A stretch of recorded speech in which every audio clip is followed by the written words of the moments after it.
Yo, what's up, everybody? I just got back from doing the two city tour for Tank and Roach, so I'm gonna give my thoughts. I'll give all the little details. You guys can ask me anything. I'm sure you guys seen all the clips from the Gervonta interviews and the scrum that I filmed, and it went all over the place. So I did New York, I did DC.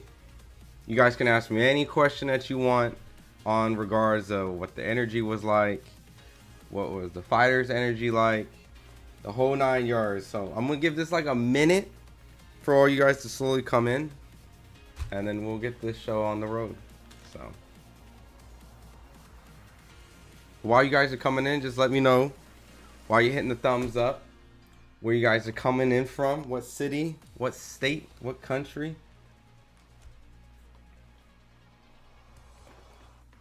Oh man, oh man.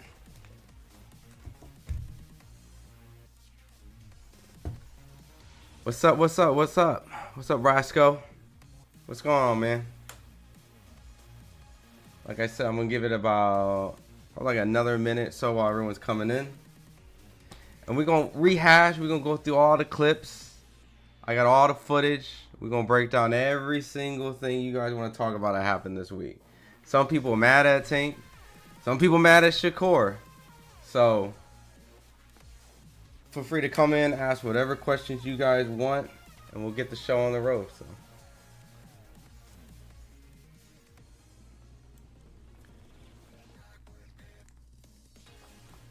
all right. I think a lot of you guys are coming in right now. So Jersey in the building, we in here, man. What up? That's what's up. What's up? You team Shakur, Rasco?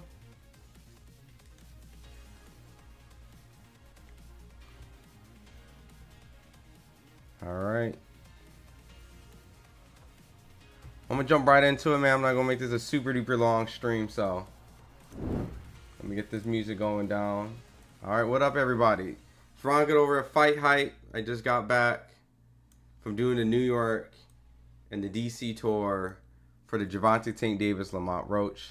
It was mad content to get, and there's a lot of stuff to break over.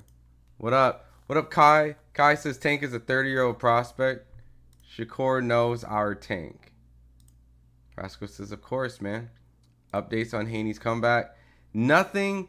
I did see Bill posted something on Twitter and Instagram.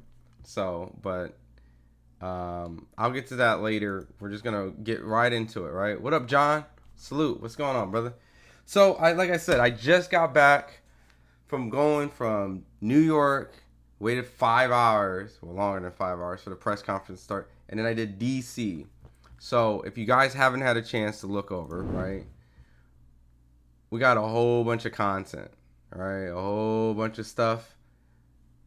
We got all these type of clips and interviews I'm sure you probably saw on social media and everything about Tank and Shakur questions and whatnot. So I'm going to go straight right into New York, right? And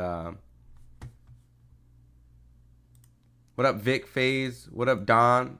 If Shakur really wanted to challenge himself, he would have fought Tank first chance. What up, Box One? What up, Kyle? So, let me just go and recap my experience in New York. So, I rode up to New York, and essentially the press conference was supposed to start somewhere around, I think, 1 o'clock. It got delayed and got pushed back as late as like 5:30, which was very draining on my part, right? Just hanging around and waiting. Now, while we were there, Lamont Roach came out. So we got an opportunity to go talk to Lamont Roach in person. I did do pretty much an hour interview with Lamont, if you guys haven't seen it right here. But we got a chance to go talk to Lamont Roach, right? Lamont Roach came out, pretty much talked essentially like any fighter that feels confident. Like, oh, I'm ready to fight. I'm ready to do this. I'm ready to do that, yada, yada, you know.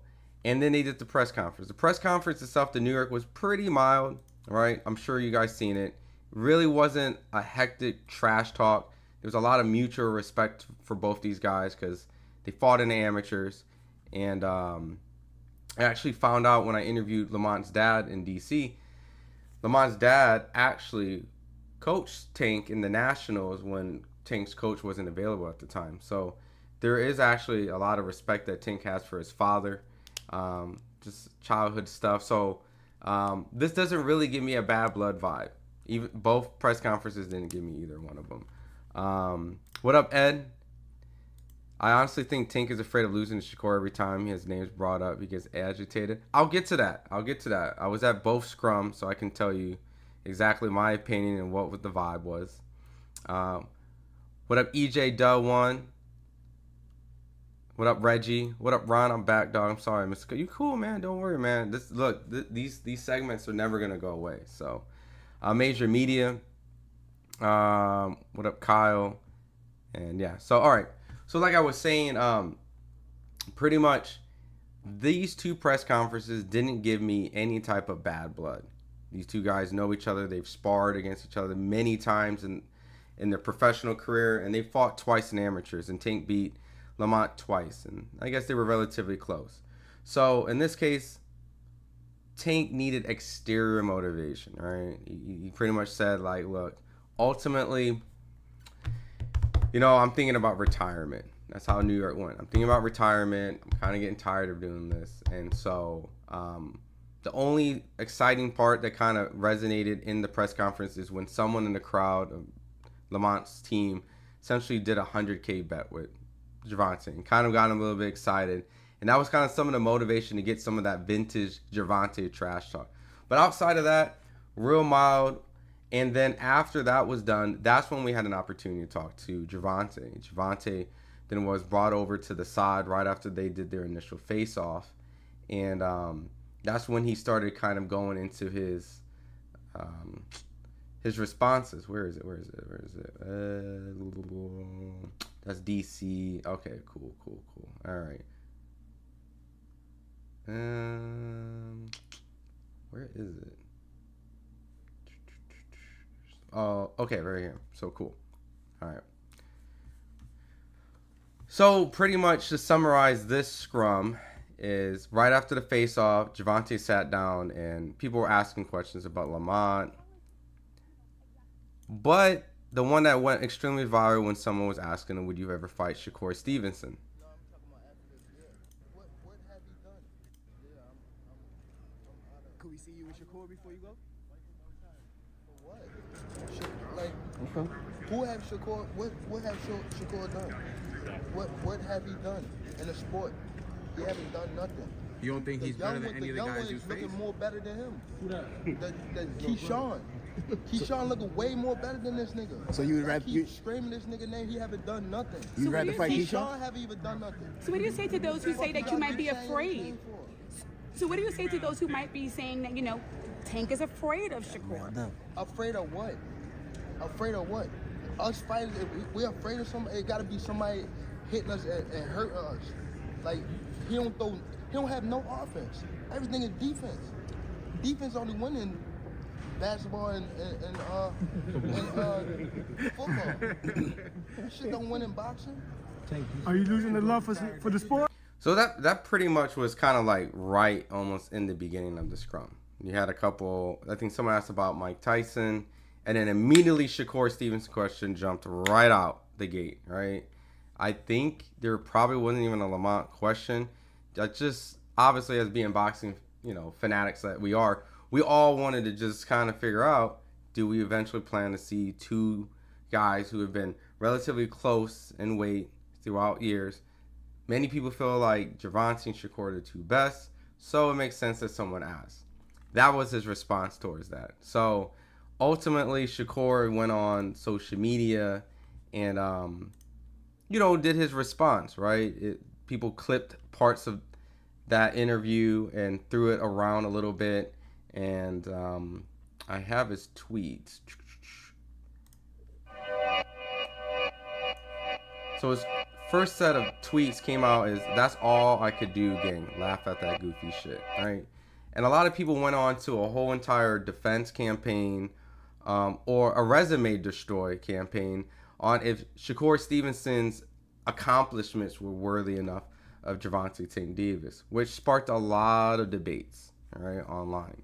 I think more than none has probably more negatively went against Tank, only because people have tried to compare his current opponent or his previous opponents based off the type of amount of titles that they've held, right? So, let's see. What would Shakur bring to the table except stinking up the joint? This is prize fighting, not putting up people to sleep.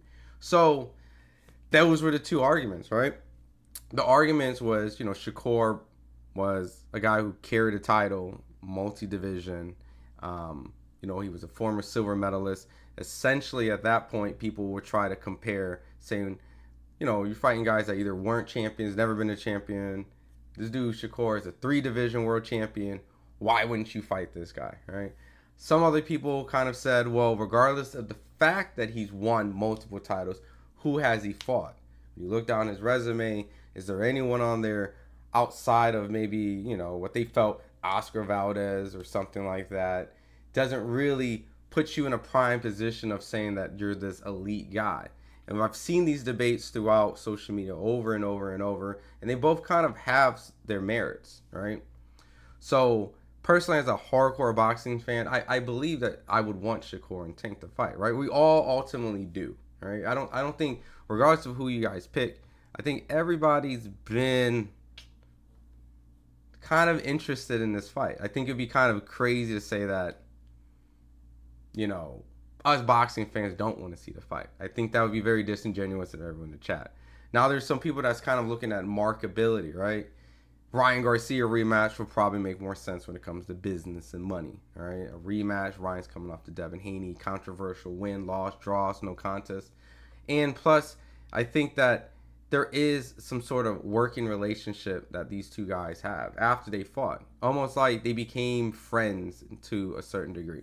Shakur and Gervonta have somewhat more of an arch nemesis kind of vibe. Almost like they don't like each other. I know Shakur has went and also responded to Steven Espinoza when Steven Espinoza made some comments over the weekend saying that he revealed that Shakur Stevenson, essentially when it was trying to negotiate a new deal after he left Top Rank, that he didn't want to do a one-fight deal, but a multi-fight deal. And that pretty much Steven was pretty much explaining that there was only interest of doing a one-fight deal, a one-off, just like how Crawford fought Spence, a one-off. So a lot of people kind of went in there and kind of blamed Shakur, criticized Shakur, and Shakur went on social media and also said that and tried to debunk it and said that that's not real.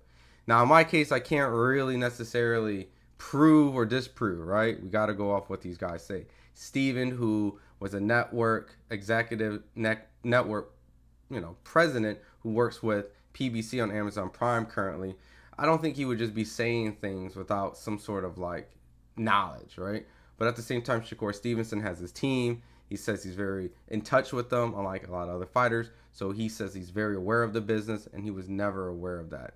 People have started resurfacing a lot of footages and clips, and things start kind of getting a little bit of muddled up with the timeline, and some people have kind of strung things along. So this is what happened, and this is what... So you can already see this was all during New York, right? The New York chaos started to begin while Lamont Roach, as the opponent, had a very friendly press conference. Really wasn't too much people talking about that side. They were really talking about Shakur Stevenson. So, what up, Grim Reaper? What up, Unlace? Let's see. For y'all to think Lamont Roach wants $6 million and a 2-fight deal, but these other guys are taking way less money. In other words, what Shakur's done to demand 2-fight and $6 million. So that's kind of a good point, Major, and that's where some people are kind of saying that, in the case of Tank fighting Lamont Roach, it's an in-house fight, probably wasn't really demanding that much.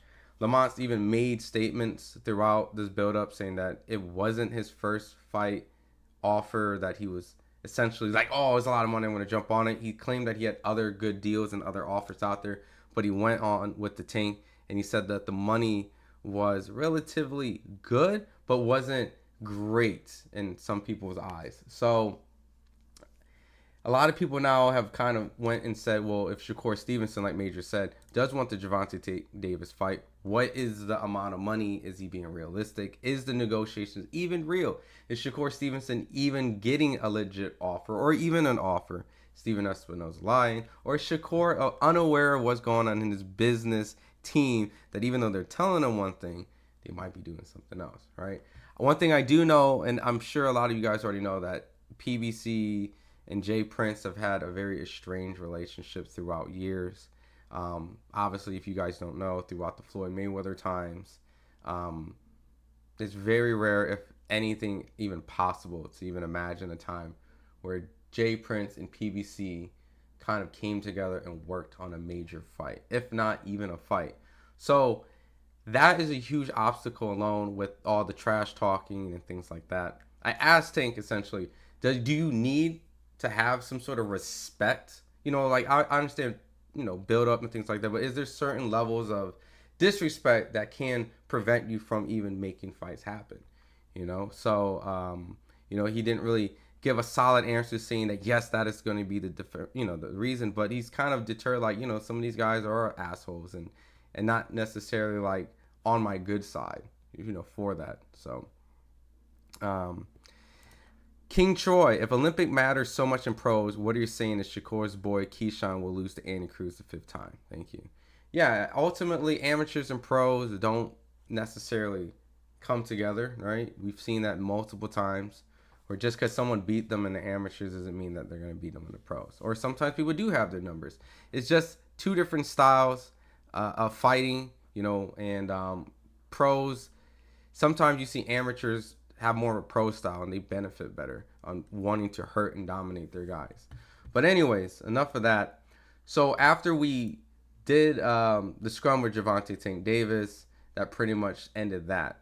Now, when we went over to DC, right, DC was a lot more crazier, right, because when it started, it was nice. It was actually on time, relatively close, but it was very respectful for the most part. They had a comedian to do the press conference, but it wasn't until this point where Gervonta and Lamont, who relatively had these softball questions and kind of funny questions, it wasn't until this moment where Gervonta actually turned it up, right? I think this was, out of the two press conference moments, this was probably the moment that really amped Gervonta Davis. And there was a couple people in the crowd who kind of instigated and kind of was in Lamont's corner, because this was in DC and this was at a university. This was at Howard University. I've seen a lot of people talk about they were at a high school. No, this was, I guess, a prestigious black college out in DC.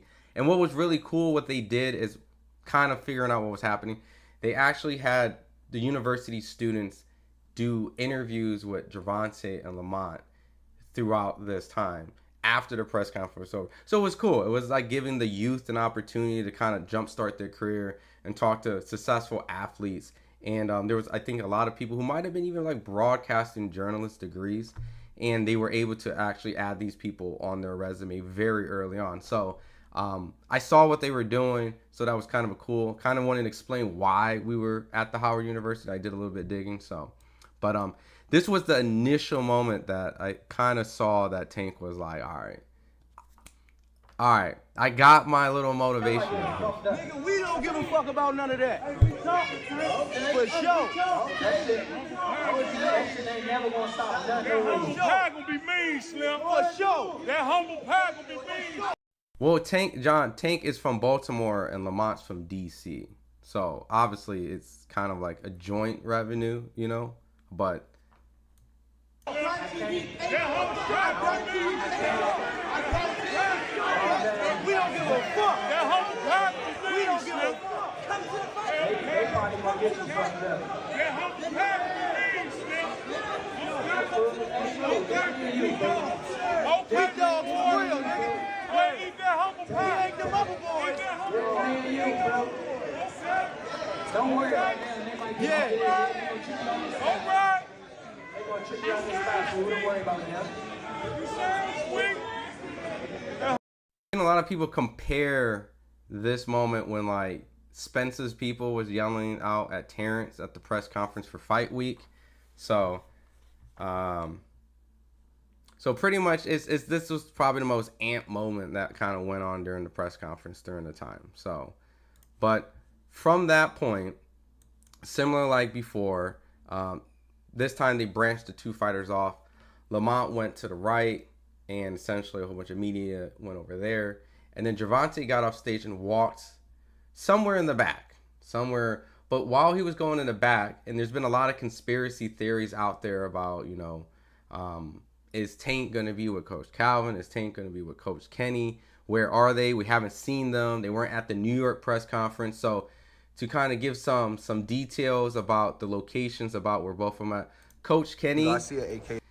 Shout out to Kevin Garcia out in Puerto Rico. Coach Kenny's helping Jaleel Hackett.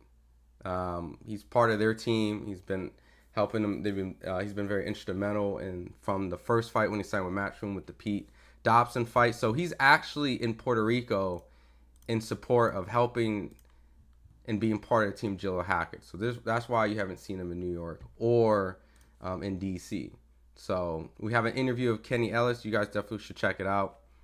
But that's the whereabouts of Trainer 1. Now, Trainer 2, head coach, Coach Calvin, I actually had a conversation with Coach Calvin on the side. I actually saw Coach Calvin.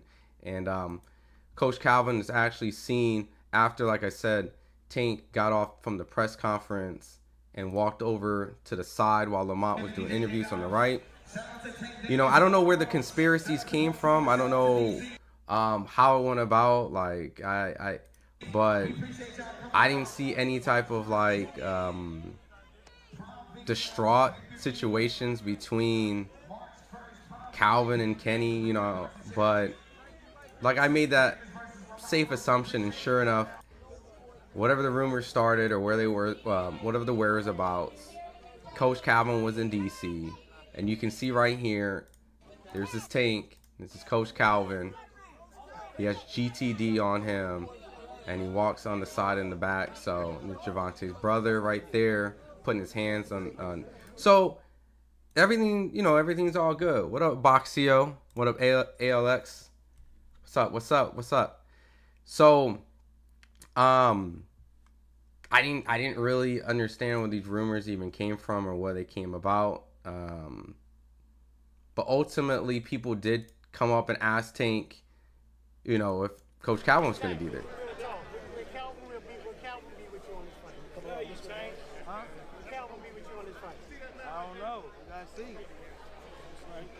So Tank just says, I don't know, we'll see. And I don't know if that's just him just trolling, aware of these rumors and entertaining, but Coach Calvin was there. Coach Kenny's in Puerto Rico speaking highly on Tank, just handling his own. So it just might be something where just Tank is just taking all the spotlight himself, taking all the shine, no Ellerby, no Floyd, no coaches. It was just Tank and Tank by himself. So yeah, Tank. Yeah, what up, TM? Yeah, Tank has relatives, siblings.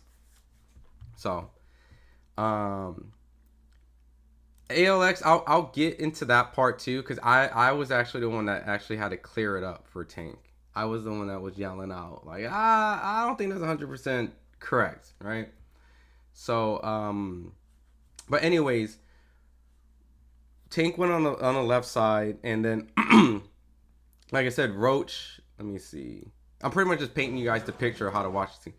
Roach went on the right side, and pretty much we asked him a set of questions, and pretty much obviously got to the point of, him reacting to Tank saying that he's retiring. He's very disinterested in the sport of boxing, and things like that. And he pretty much just, just gave solid, straightforward answers. You got to stay focused for me, yada, yada, But from that point, I saw Gervonta came back. I had to peel off to the side. And that's when Gervonta, I'm sure you guys seen it. There's so many clips. Alex, I heard you a real one. I mean, I'll explain that story, Alex. I'll explain how that all went down in a second. Because it was very confusing for the most part. But this is Will come out on his front foot. This was part 2 of when people followed up and asked questions about Shakur, right?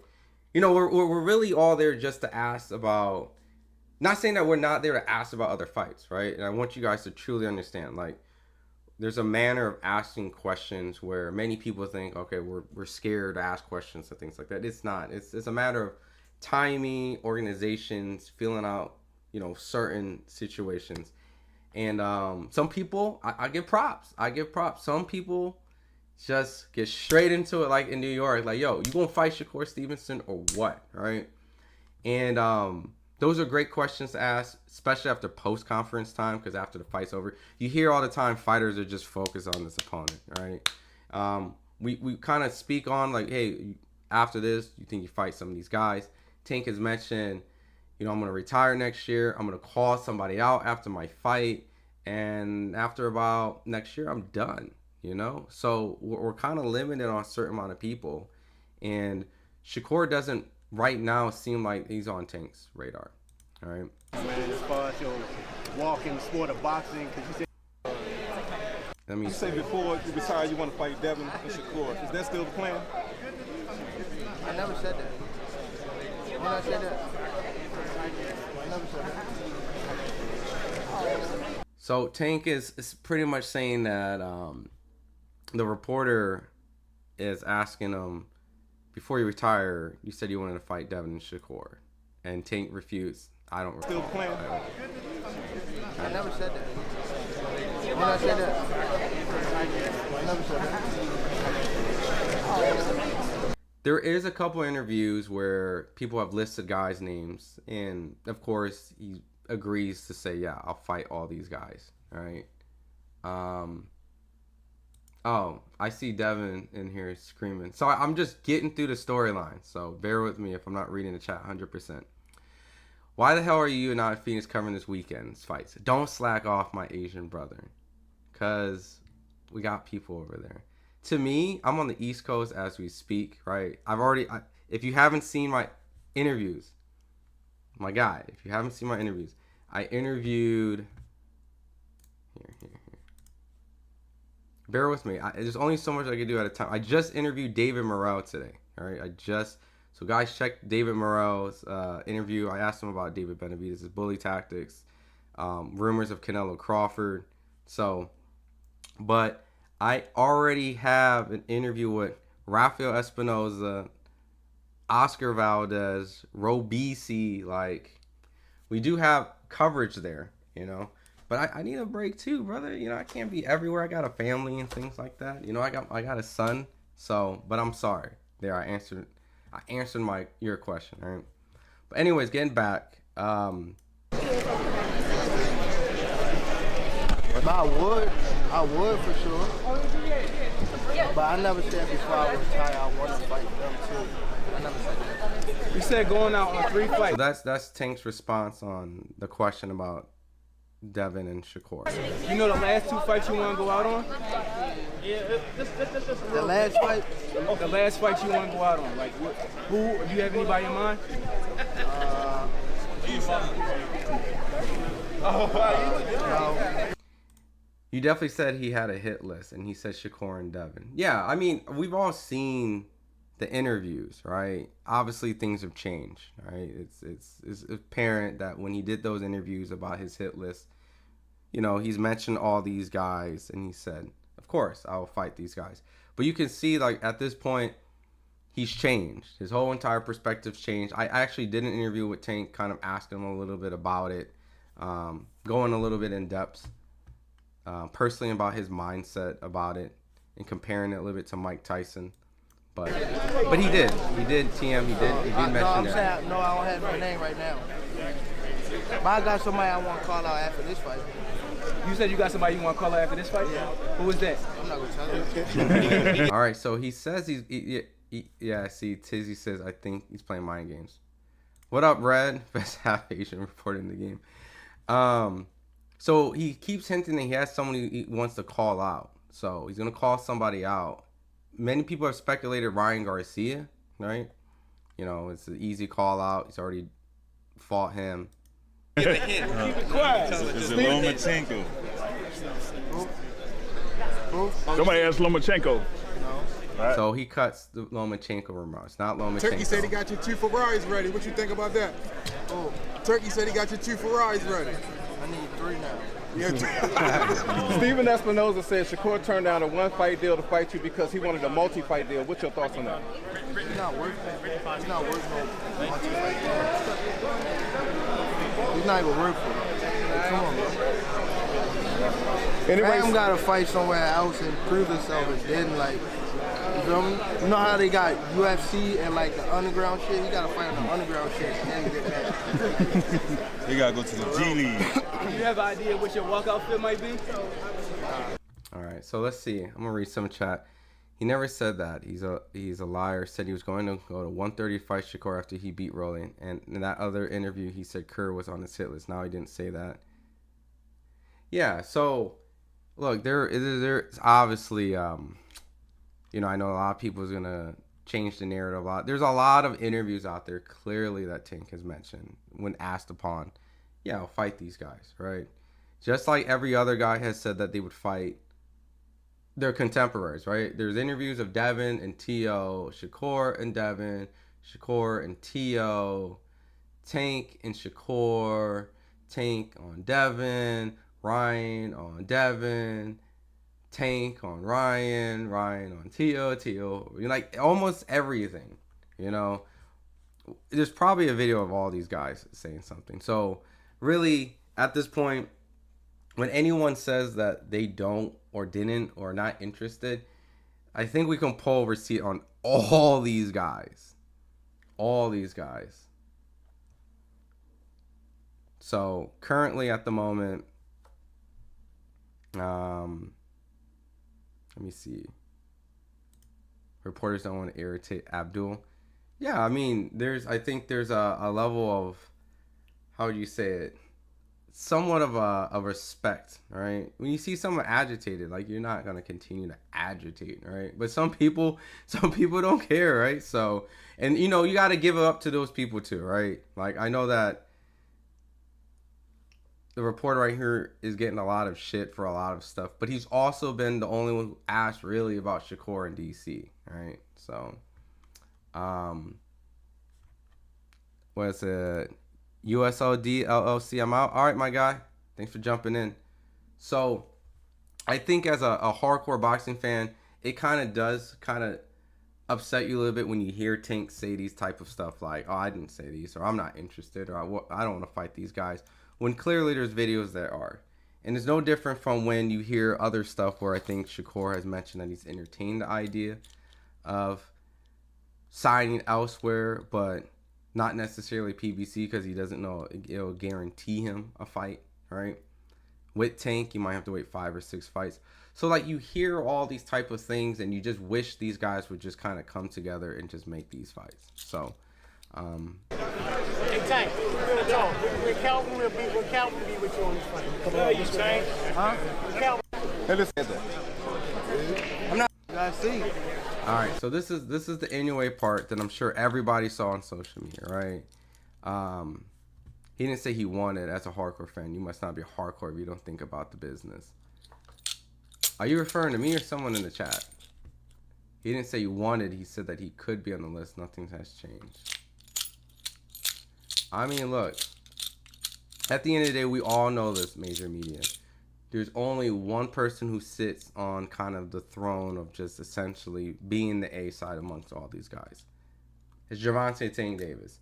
And when it comes to business, you know, he's going to take the lion's share, and everyone else is going to have to come to some sort of compromise, right?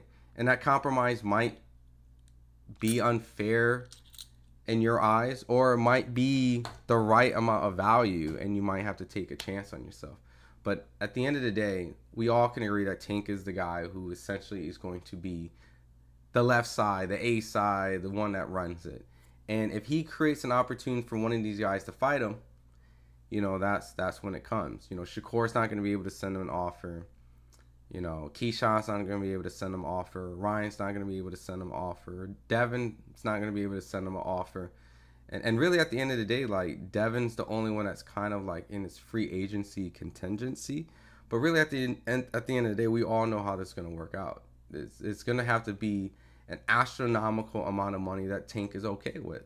Other than that, Tank is still going to call the shots on how this all works out, regardless of what people's opinions are of what said accomplishments or what people have done. You know, he's going to be in the position of power, you know, and he's been in many big fights that's done really well on pay-per-view in comparison to his peers. He's fought on Floyd undercards. He's had a Ryan Garcia fight that had a top 5. I think it was like a top 5 Las Vegas gate. So really, at the end of the day, it's just really comes down to if Tank is interested in wanting to make these fights happen, right? And a lot of other guys are gonna have to come to some sort of compromise. Right. And listen, anyway, said there's nothing that you can give him any problems with. All you have is power. What's your thoughts on that? Who has it? That's what Anyway said. Anyway said there's nothing that you have that can give him real problems. All you have is power.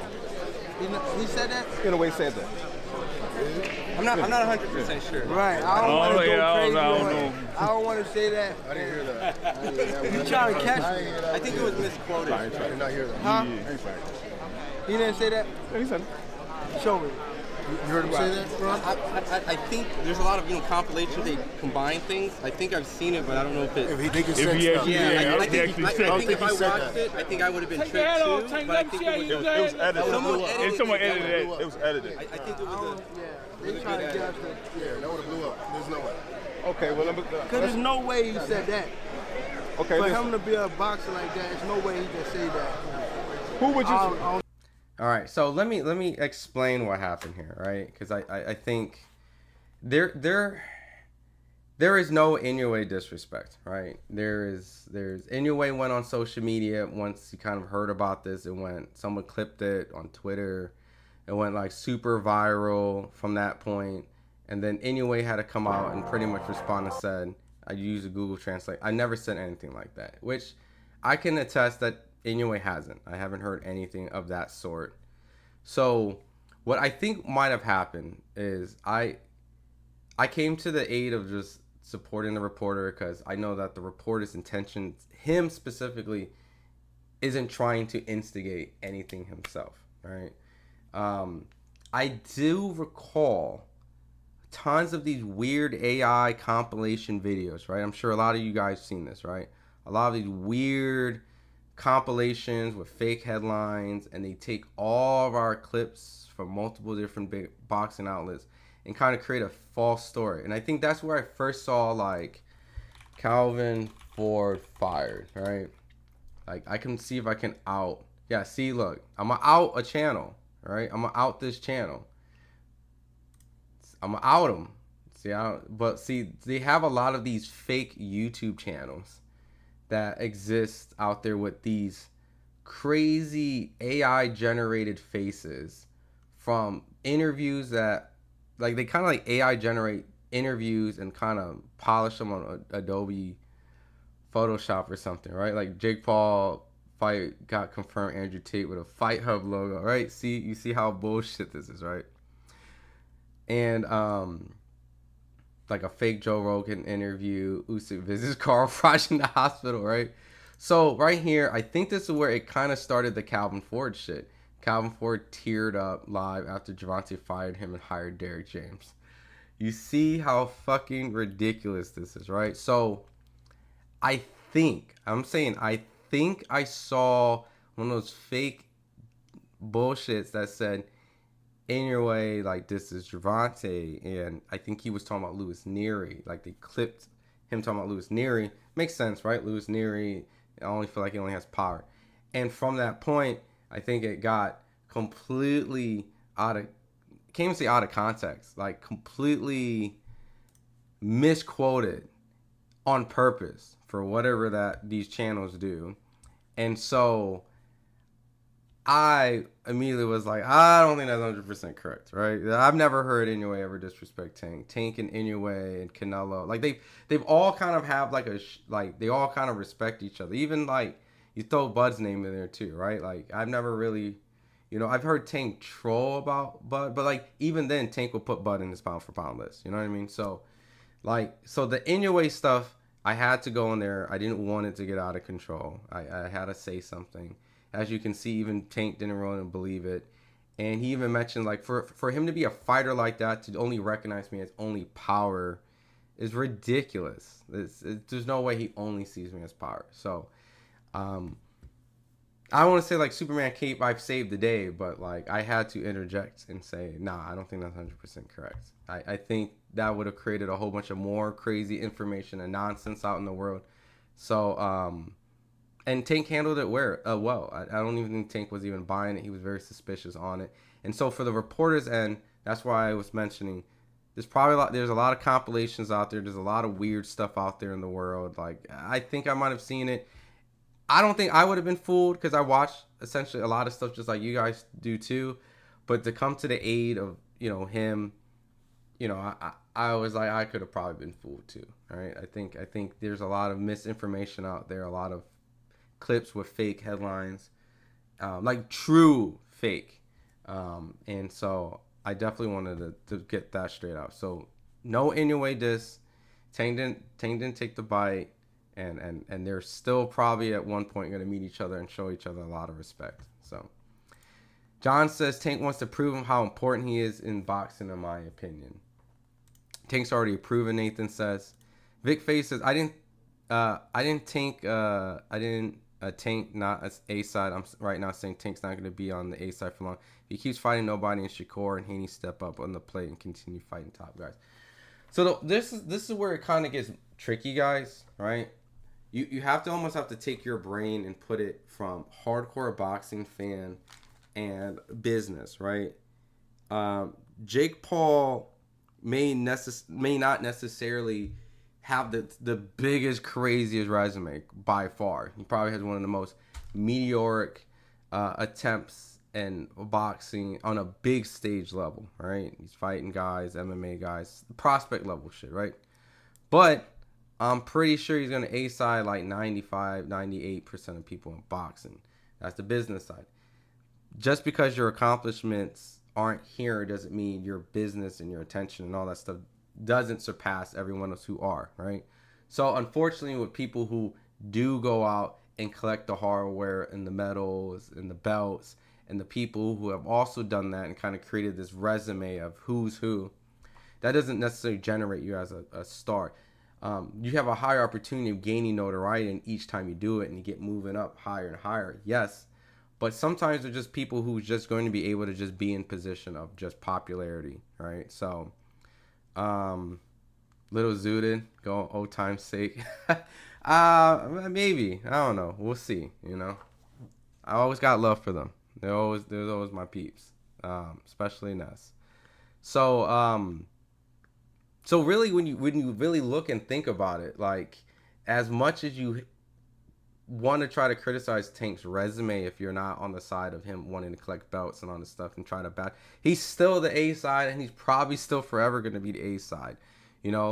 I know Devin tried to beat Ryan Garcia, and I know it's a no contest, but that was essentially what Devin was trying to do. He was trying to fight the guy off the cusp of Gervonta Tank Davis's fight. But at the end of the day, Tank is still going to be the more popular, the bigger pay-per-view draw, where if you match the same opposition, Tank is going to have a better result regardless.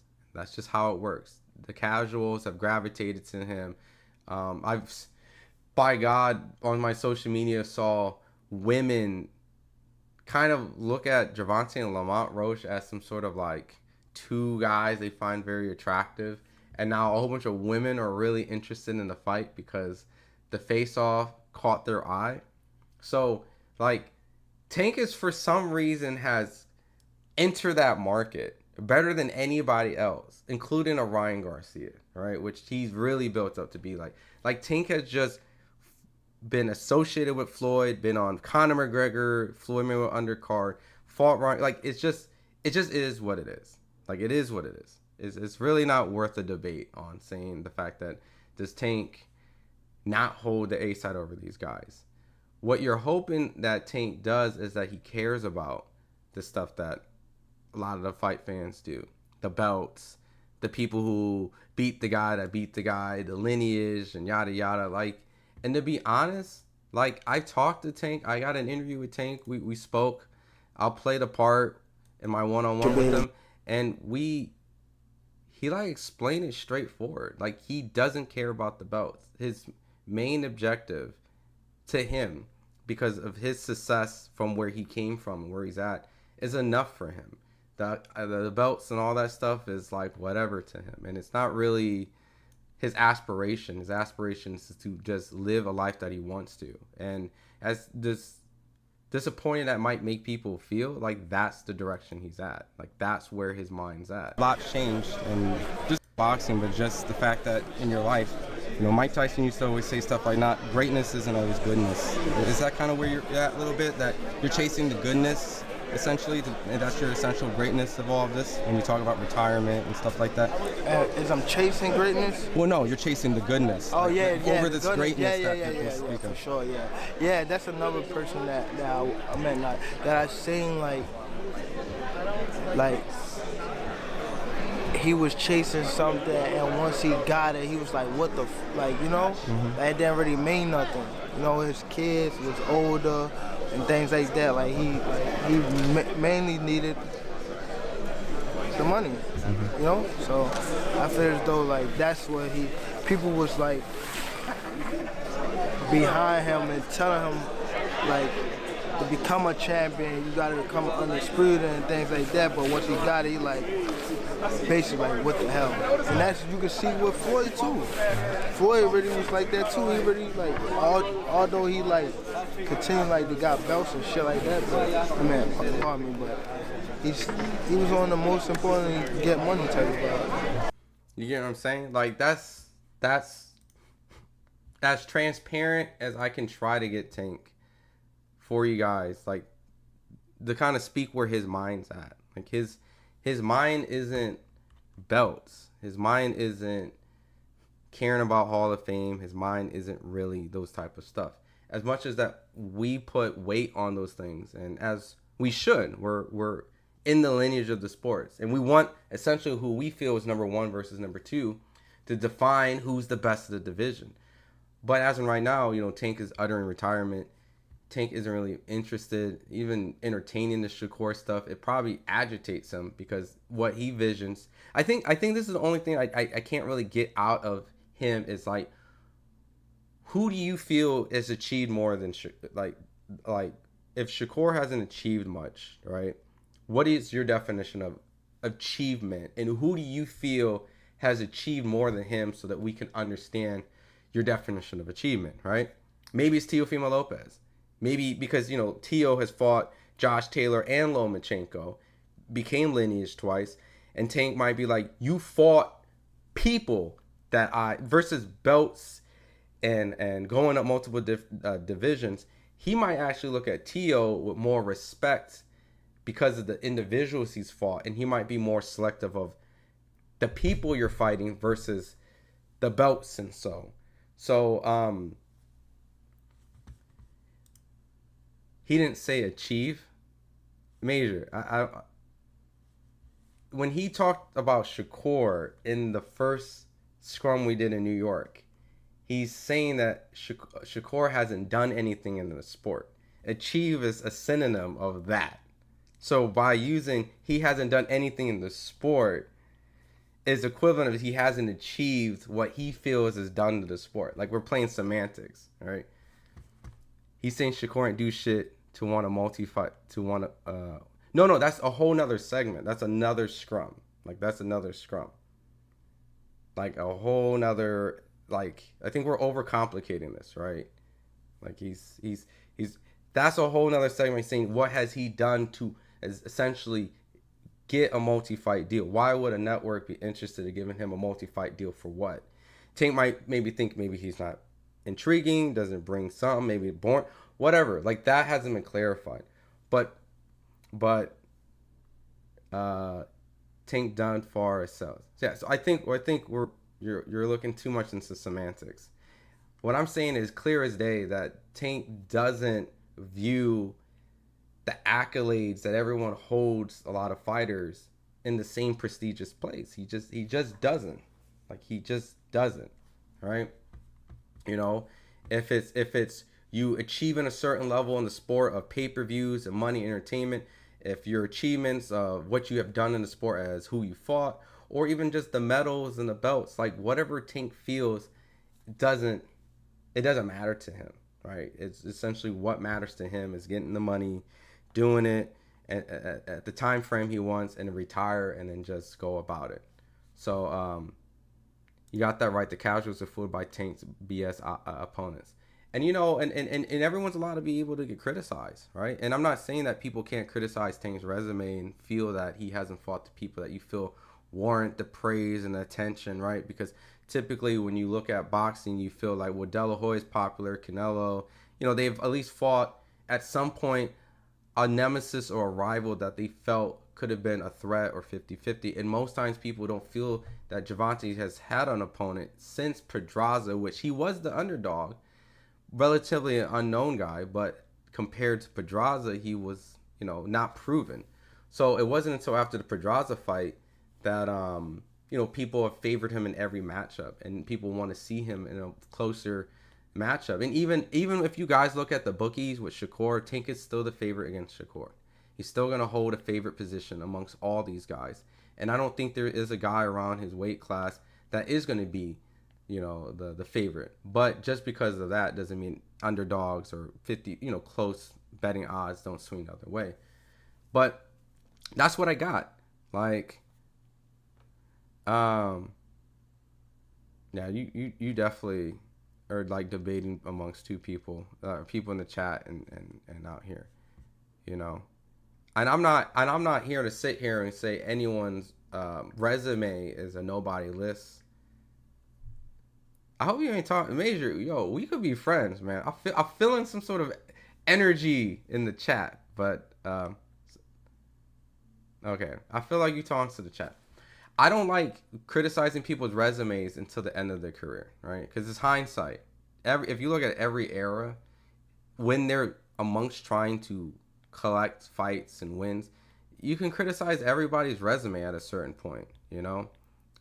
Once they're done, let's say like Ryan goes on a tear and beats everybody up, like destroys everybody, and like Tank beats Ryan like twice. That's going to age really well. You know, you don't know where these guys' accomplishments or their shortcomings are going to rely until the end of their career. So you can't really come to the fruition of where they're at, you know? So I'm not going to really criticize until everything's all said and done, you know? But ultimately, like, if you ask me and everyone in the chat, we do want to see Tank versus Shakur. We do want to see Tank versus Teofimo Lopez. Yeah, okay, yeah.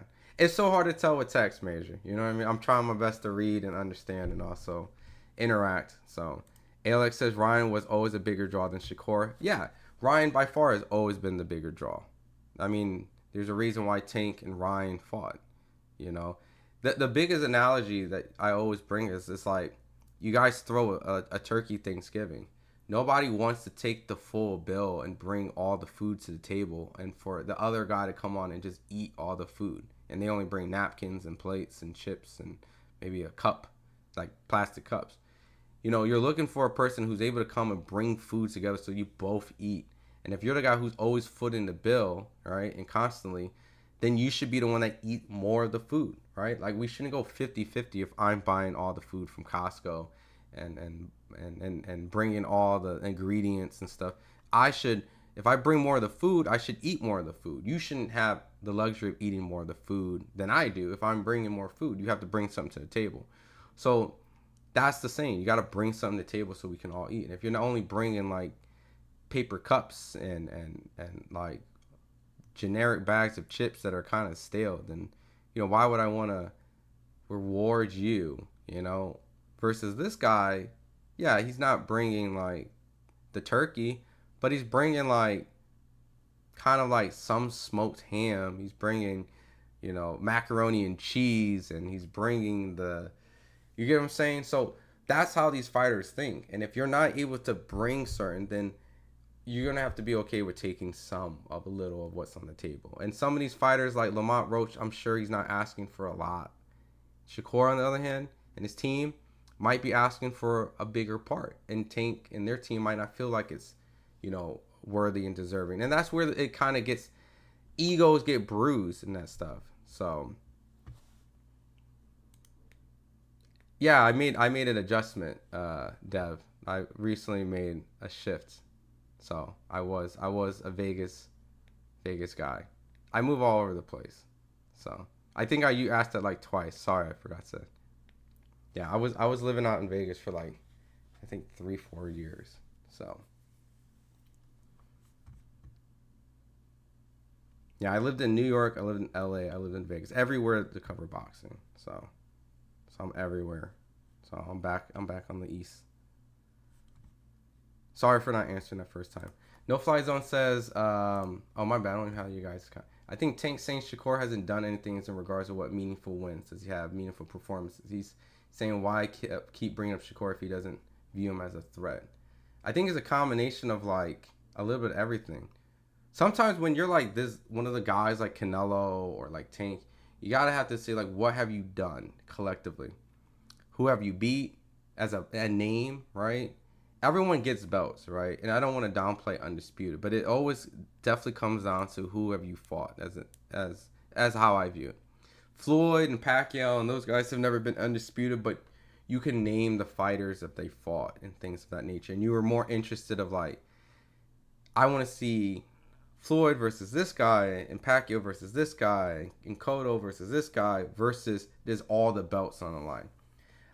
When all the belts are on the line, it's definitely a combination of you attempting to fight the best, but it's also a percentage of luck, right? Politics and promoters control the belts, and sometimes you are lucky enough where the belts align, right? You might get one big swoop, like how Devin was able to get a big swoop when he fought Kambosos. Some people had to get one belt individually, one by one, kind of like I think almost like a Josh Taylor kind of had to go multiple or fight like you get unified, you get a belt, then you unify and you fight the other unified 2-belt guy, or like a Usyk, going through fighting all these guys. So, but at the end of the day, like that still doesn't necessarily have the selling point. I think I proved it to a lot of people before is that, Ryan Garcia versus Gervonta Davis, they didn't even like advertise a belt on the line. Like they just didn't. It wasn't a purposeful, necessary thing. It was the fact that the fight got made. Like there's so many different posters out there, and they don't emphasize like a belt. They never really put it in there. I mean, I think this is when Devin probably still had the belts, but even let's see, Gervonta versus Lamont Roach. They might.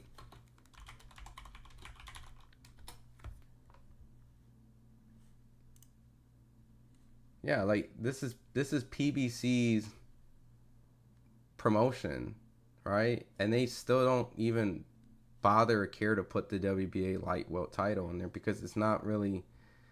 Yeah, they're gonna say championship boxing maybe on the broadcast somewhere or say for the world, but to be honest, I promise you, Tank does not even probably recognize what belts he even has. Like that's how far removed he is from the belts. Like he just doesn't probably even know what belt he currently even has. Like it's not even a no shade. It just truly, I'm trying to tell you, like just by talking to Tank, especially this week, just like aside from the cameras and stuff, like he really is not interested.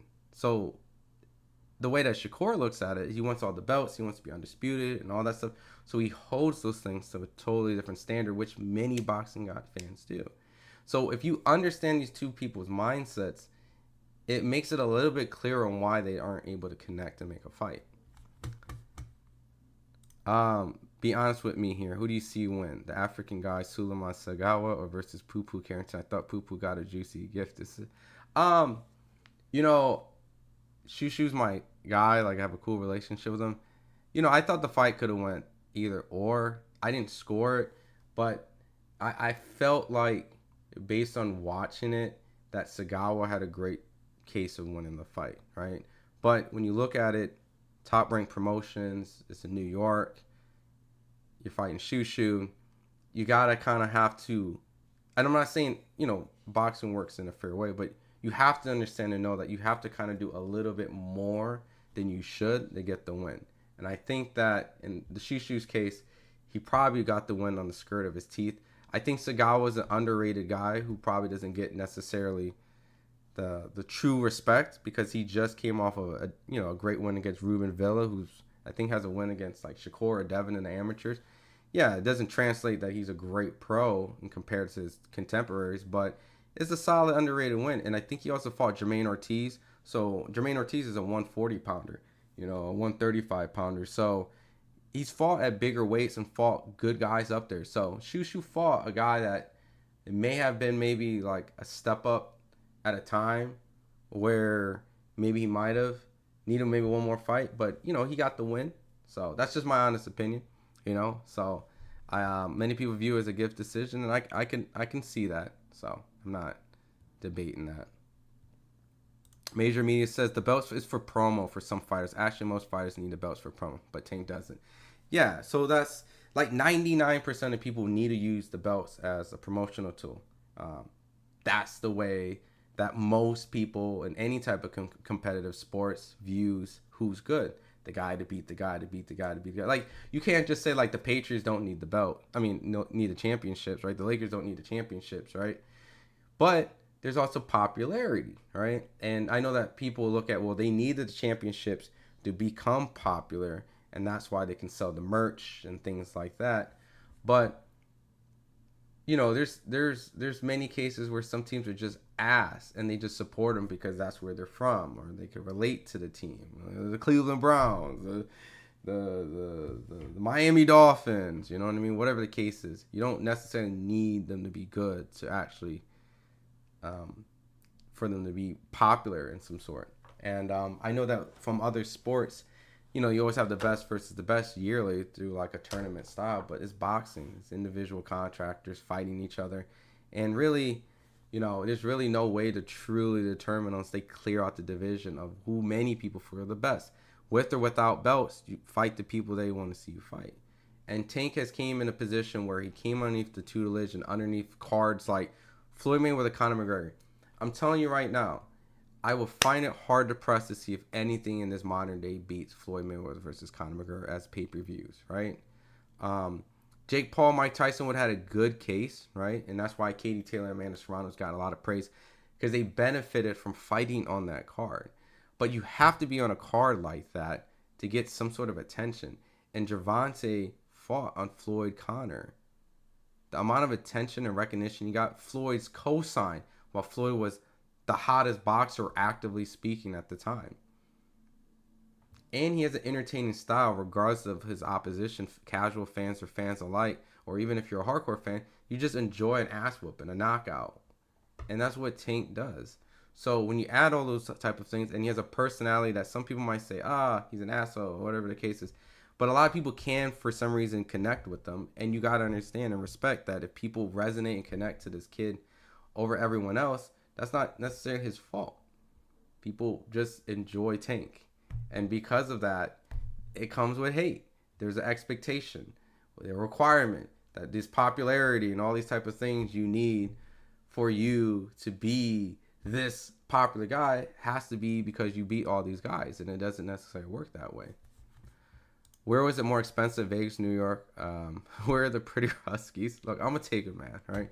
I don't think my girl would care if I even gave an opinion. But the more expensive place for sure was New York.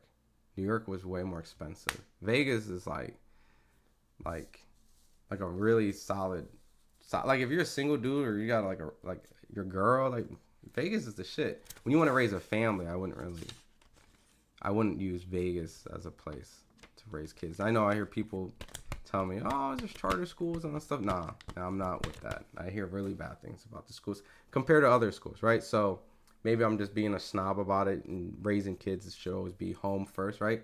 So I'm not really, but not going too deep into it. But yeah, to answer your question, New York, more expensive.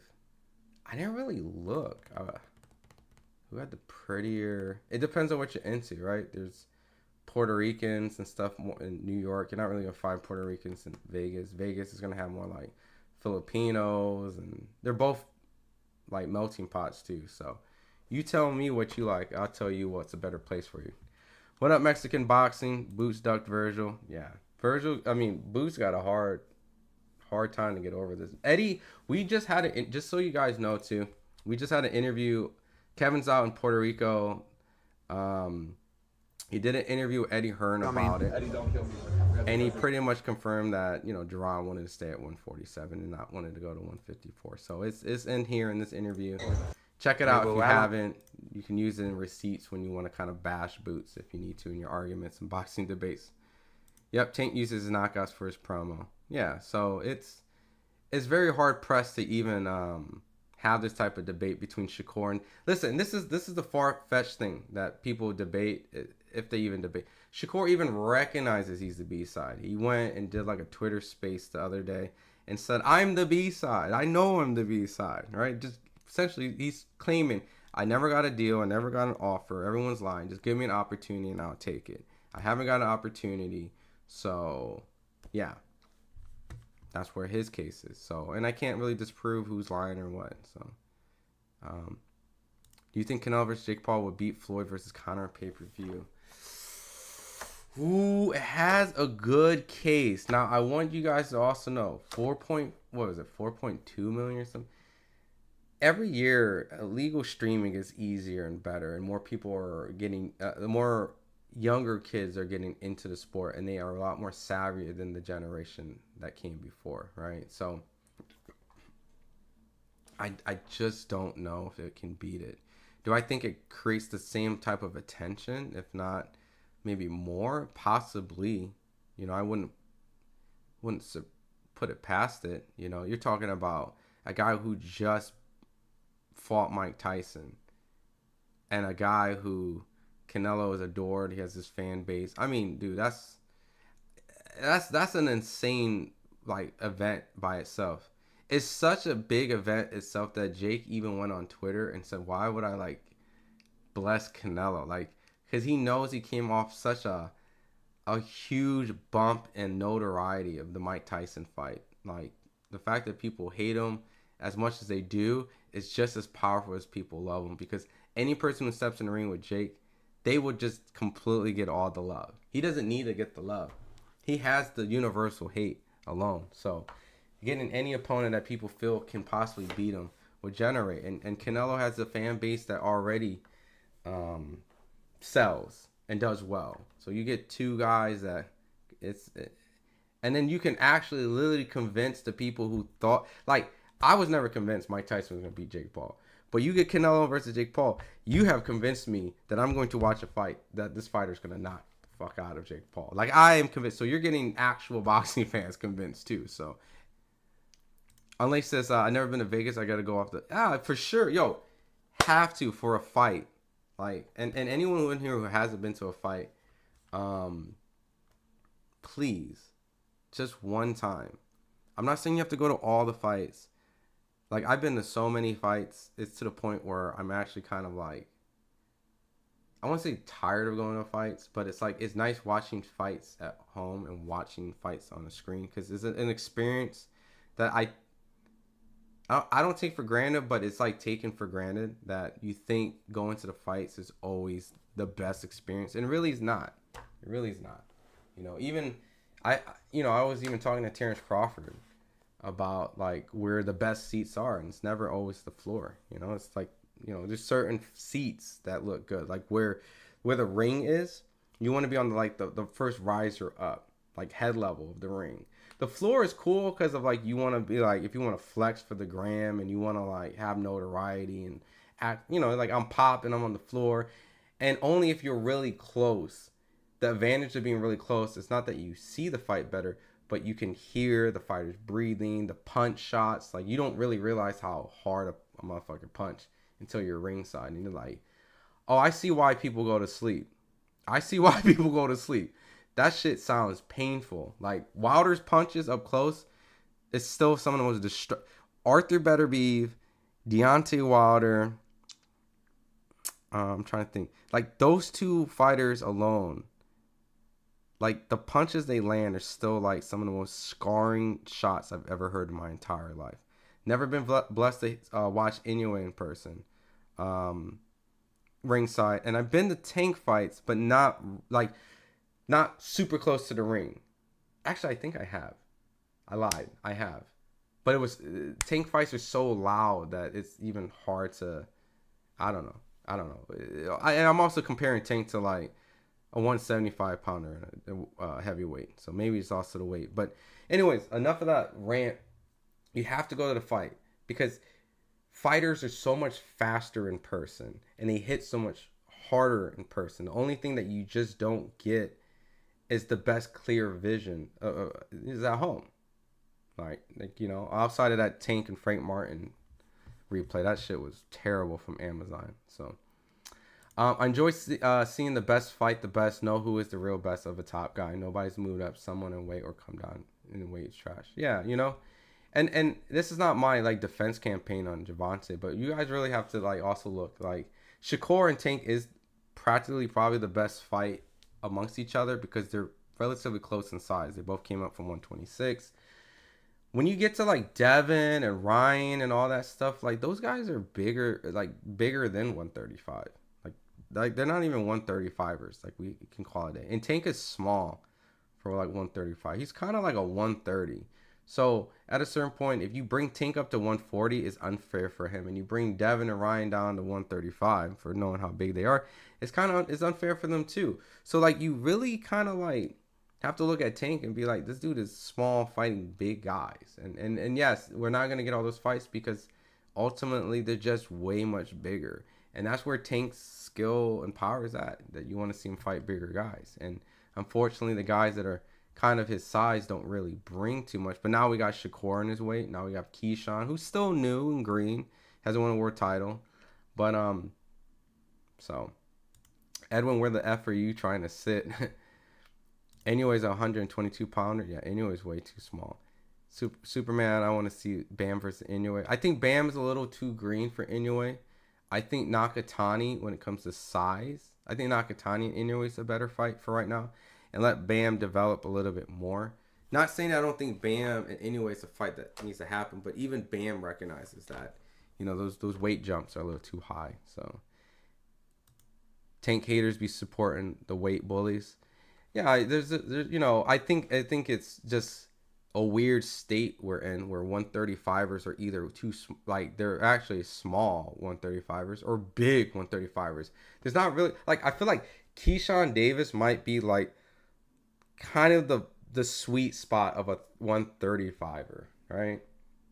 Mark, thanks for defending anyone with that lie with it. I just reacted the same way everyone else did. It was just like, I don't think that's correct. Like, unless this just happened, right? And I'm not saying I'm waving the flag for Inoue. Like, I've sworn I've never heard Inoue say something crazy like that. Inoue don't even really do interviews. You know what I mean? Like, I'm still trying to one day maybe get Inoue on the bucket list of, of an interview, like, a one-on-one interview. And, Inoue doesn't really do too many American ones. So my goal next year is to probably get an Inoue interview, and I think I could probably get it. But yeah, it's really, and plus, what was the purpose of like Inoue and Tank is a fantasy fight for the most part. So to instigate that even more, even if Inoue did say it, I wouldn't want to see it personally. So I got Ray Force spanking Inoue, make the fight happen. We have to see Inoue move up and weight. You know what I mean? Just have to see how he handles, because I think he's getting to a spot where he might kind of plateau a little bit in size. I mean, Rolly Romero and Fernando Vargas' sons were raised in Vegas, and look how they turned out. They look like thugs, and that's because I like them. I don't like to pass judgment. I don't really know him like that. I mean, Emiliano seems like a nice kid to me. Amando and Fernando, I don't really have any issues with them. I've interviewed all of them. They, but I just look at the schooling in Vegas, and I kind of see what everyone else has complained about, and I'm taking wisdom over experience in my life. So instead of just finding out for myself, for my own selfish needs, right? Instead of being like, I cover boxing, the most optimal, easiest places to cover boxing is to live in Vegas, right? But then if you have a child, it's not about you. You have to give him the biggest opportunity to succeed and be better than you. I could always go to, look, I lived in New York and went to Vegas. I lived in LA and went to New York. I lived in Vegas and went to New York and LA. Like, you get what I'm saying? I've done every single aspect that could be done, and it's the same, except for, depending where you're at, you might have to fly a little bit more. you know, and that's just what happens. So, but why wouldn't you raise your kids in Vegas? That's why. And plus, if you look at the ratings in Nevada compared to other schools, they've had the lower ratings around the country. So, unlike says there's still 11-pound difference. They just canceled Cormel for 14 pounds. Yeah, Cormel kind of retracted what he said. I don't know if you guys saw. He just said, "Never mind. Don't blame New Jersey. I take full accountability." And I don't want to compare Tank's shortcomings, but Tank's missed weight egregious before, and he changed. Shakur has missed weight and dropped his titles.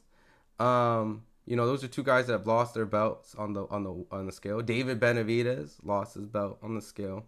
And even the high mighty Floyd Mayweather has missed weight when he came back from retirement, when he fought Marquez. So it's a learning experience, and it happens in the sport of boxing. So Cormel definitely need to figure out his weight class for sure. Yeah, Keyshawn's the sweet spot. Yeah, I think Keyshawn is right around the 135, and I think when he gets to 140, he might start to be considered a normal 140, a normal 135, a normal 135, and move up to 140. I think Keyshawn is the good spot. Bam can fight at one. I don't know why I said it like that all country. Bam can fight. Maybe I think of Bama. Bam can fight at 130. He was big as hell when he fought against Sonny Edwards. Now Sonny isn't the same fighter. Yeah, he beat the shit out of Sonny, man. But it's fight weight. Fight weight's different, And anyways, comfortable fighting at bigger weights. He has shown to keep his power for a non-natural 135. Anyone know Keyshawn's walk-around weight? I could probably find out. I can probably hit up Keyshawn, but he won't want me to tell nobody. No fighter wants fighters to know around their walk-around weight, typically. I think even someone asked him, and he said, "I'm not going to tell you my walk-around weight." So, Ron watched the clip where Anyway was saying Tank only...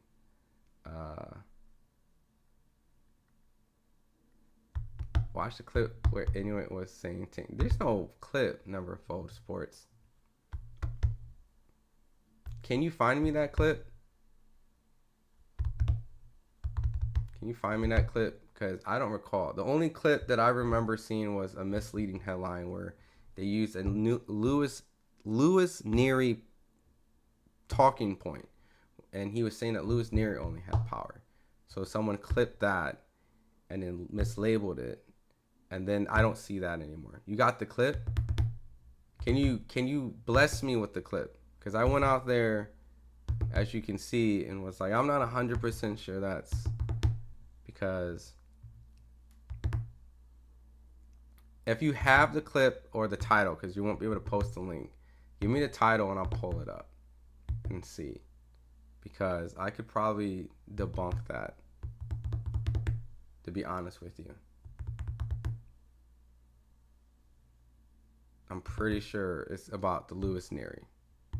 Yeah, I know, Mark. He said he never said that, but I know that there's people who have seen a clip, and I don't blame them, right? Because there's a lot of these weird YouTube channels, right?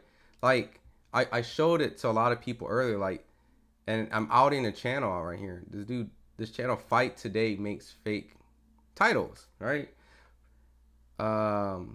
Usyk visits Carl Froch at hospital after being attacked by Tyson and John Fury. This has 60,000 subscribers. And what I really think have started this Calvin Ford craziness, as you can see right there. Calvin Ford teared up live after Gervonta fired him and hired Derek James. I know the person who filmed this footage. This is the crazy part.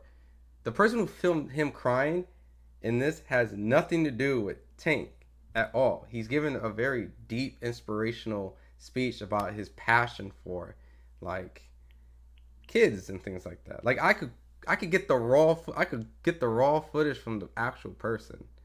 So there is these fake channels, and I know you said you seen the clip 6 months ago. That's what I'm trying to say. I saw something that said anyway this is or something about Tank. I watched it. I think it was a short or something, and it was him talking about Louis Neary, because I was familiar with the clip, and the comments also co-signed it too. He was talking about Louis Neary only had power. I don't see that clip anywhere. So if someone has been misled and used the audio, not knowing and, you know, really understand, because you remember, he's a Japanese fighter speaking in Japanese. That also adds more confusion. So you probably need subtitles and stuff because he's not speaking in clear English, right? So now you have to hope that the translation and interpretation is correct. Then you have to trust the source if you don't do your due diligence. And then you take the audio and you put it into, you know, then you obviously are going off the basis of thinking like you might have something. But really at the end of the day, it's not. And you can see anyway went on Twitter. It's like, I don't recall. And I know people, trust me, I've have people in Japan that cover boxing, you know, I know people that know Inoue, like that can confirm, like they've also, like they go to Inoue fights, like, so trust me, I think if Inoue said that about Tank, everyone in this chat would have heard about it. It wouldn't be this like, oh, he did say that. Everyone in this chat is a boxing degenerate, and we've all would have heard that. All would have heard that. I think that would have sparked the fantasy fight right then and there, because you know people are matching them. There's just the new age Floyd versus Pacquiao and stuff like that. Would have been literally everywhere, and now it's like this very like subtle. I think is out there, and I'm not saying you never folded. It's like kind of, I think you just might have maybe fell into the trap that many other people did. That's why when you heard me defend the reporter, I was saying that like, you know, it's probably like I think I've seen that the edited clip or something. Like I don't think that's 100% correct. I think, you know, if it was really done well enough that I could have been even fooled, you know. So it's not really to debunk what people thought they've seen. It's just, if you really look at these channels, you have to really do your homework. You really have to understand the source material. There's a lot of compilations, and if it's a compilated video, you already have to be suspicious because they're referencing millions of different type of clips around the world that they don't actually have the backing source. Like I'm telling you, the clip of Tank that you saw about the Inoue that's all over Twitter and all, there's like probably 2 videos that are floating around from 2 different angles. It's from that reporter and mine. Like I can watch and be like, I can tell when I look online, like that's my footage that I shot from this device or this phone or this camera. Like I can pinpoint tell you what I used and to make these things. So, but anyways, I just went on a long Anyway, that's so Never Fold Sports. It's I think you might have got tricked too.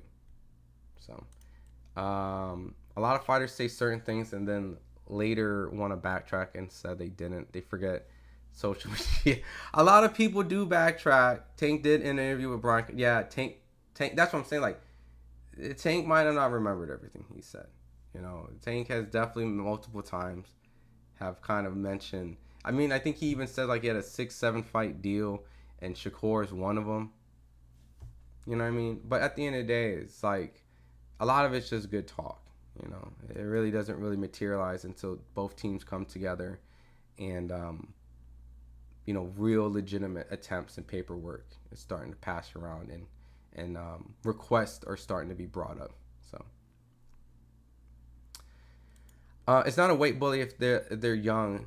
Devin just turned 25, super young. They have long careers to go, multi-division champs, and do they? My thing is like, look, if you make the weight, you make the weight. So really, at the end of the day, there's no really like nut you can say. If Paul Williams can step on the scale and make the weight, if Jaron Ennis can step on the scale and make the weight, if Virgil Ortiz can step on the scale and make the weight, then you have a fight. It's just how it works. But when you really understand like people weight classes and like where they naturally plateau at, you kind of look at Tank and you go, he's a natural, he plateaus kind of at 135.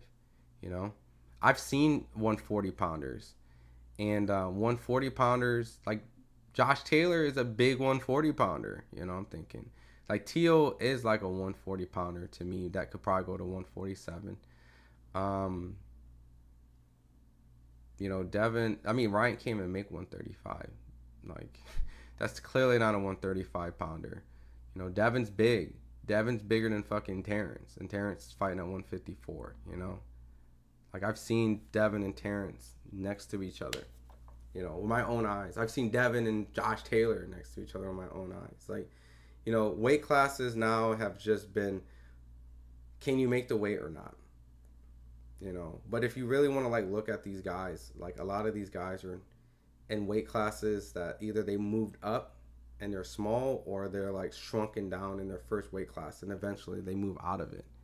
So, and I can just tell by looking at Tank and Ryan that there's a huge weight difference. Like, you can't, like, come on, can we be honest?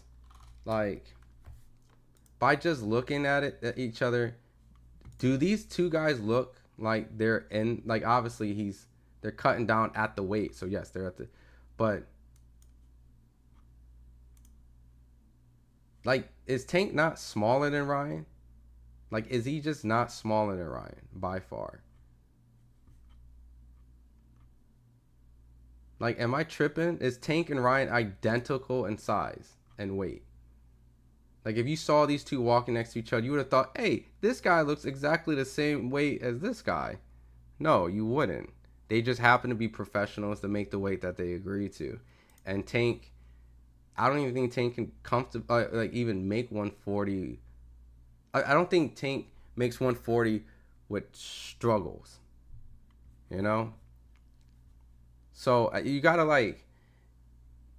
also have to like not be like disingenuous. And I'm not making excuses, because if you make the weight, you make the weight. That's just how I look at it. So fight on, all right? If they agreed to the weight and they make the fight, then so be it. I don't want to hear the excuses. But if we're just purely just going off of the idea of like, do you feel these guys are in the same weight? No, because if this is Ryan Garcia at his natural weight, and they both rehydrate. Listen, remember, they both had to do the 10-pound rehydration, right?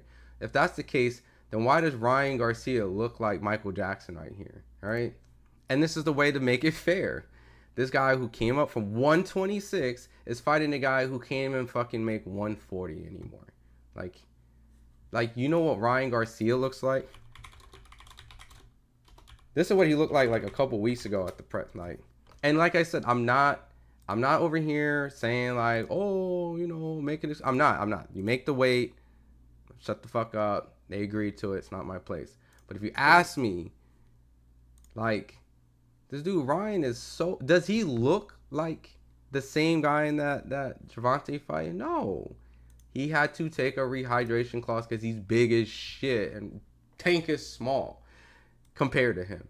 So there you have it. Their attempts to be equal.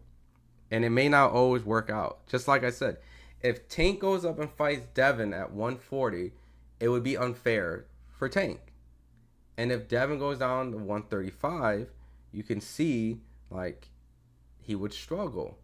The only difference is Devin actually made 135.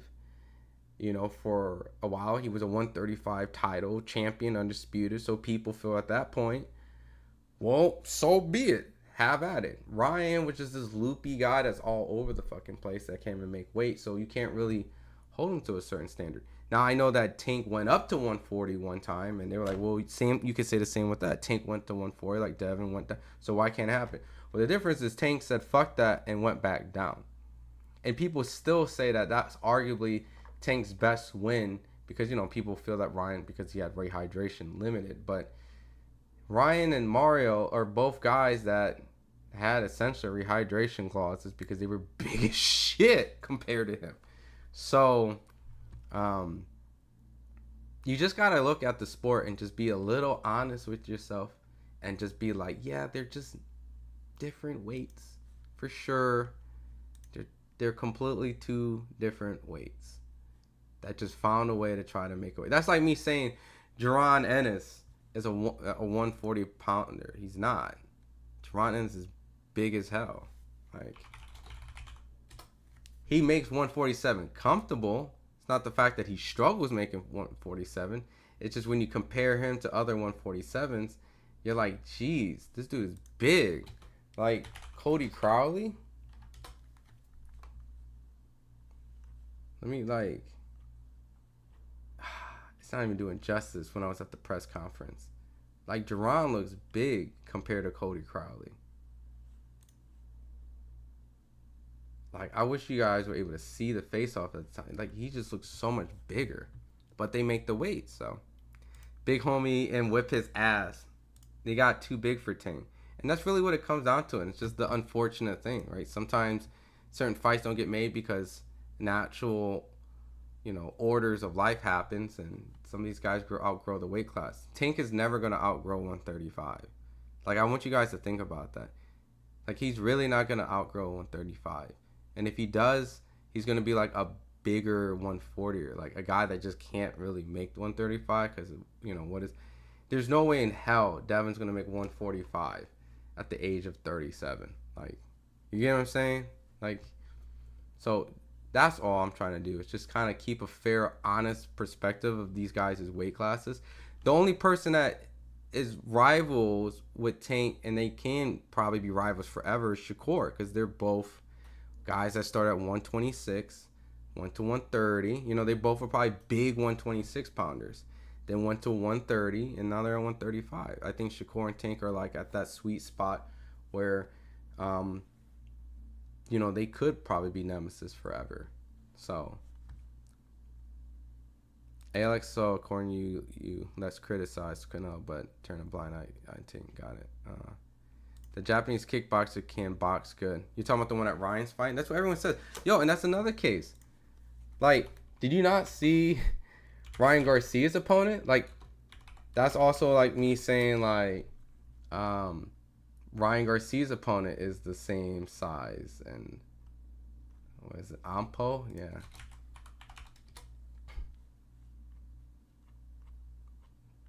I need to get a face off. Like, that dude is like a super middleweight. Like, there's no way in hell for me to go here and say this guy is smaller than Ryan. Now, it's a boxing match. Ryan's going to have a lot more skill. So this is a skill difference. But it's a clear size difference. Like, this Japanese dude is way bigger than Ryan. Way bigger than Ryan. So if you can visibly just tell and look at it, then, you're just like, all right. And they make the weight, great.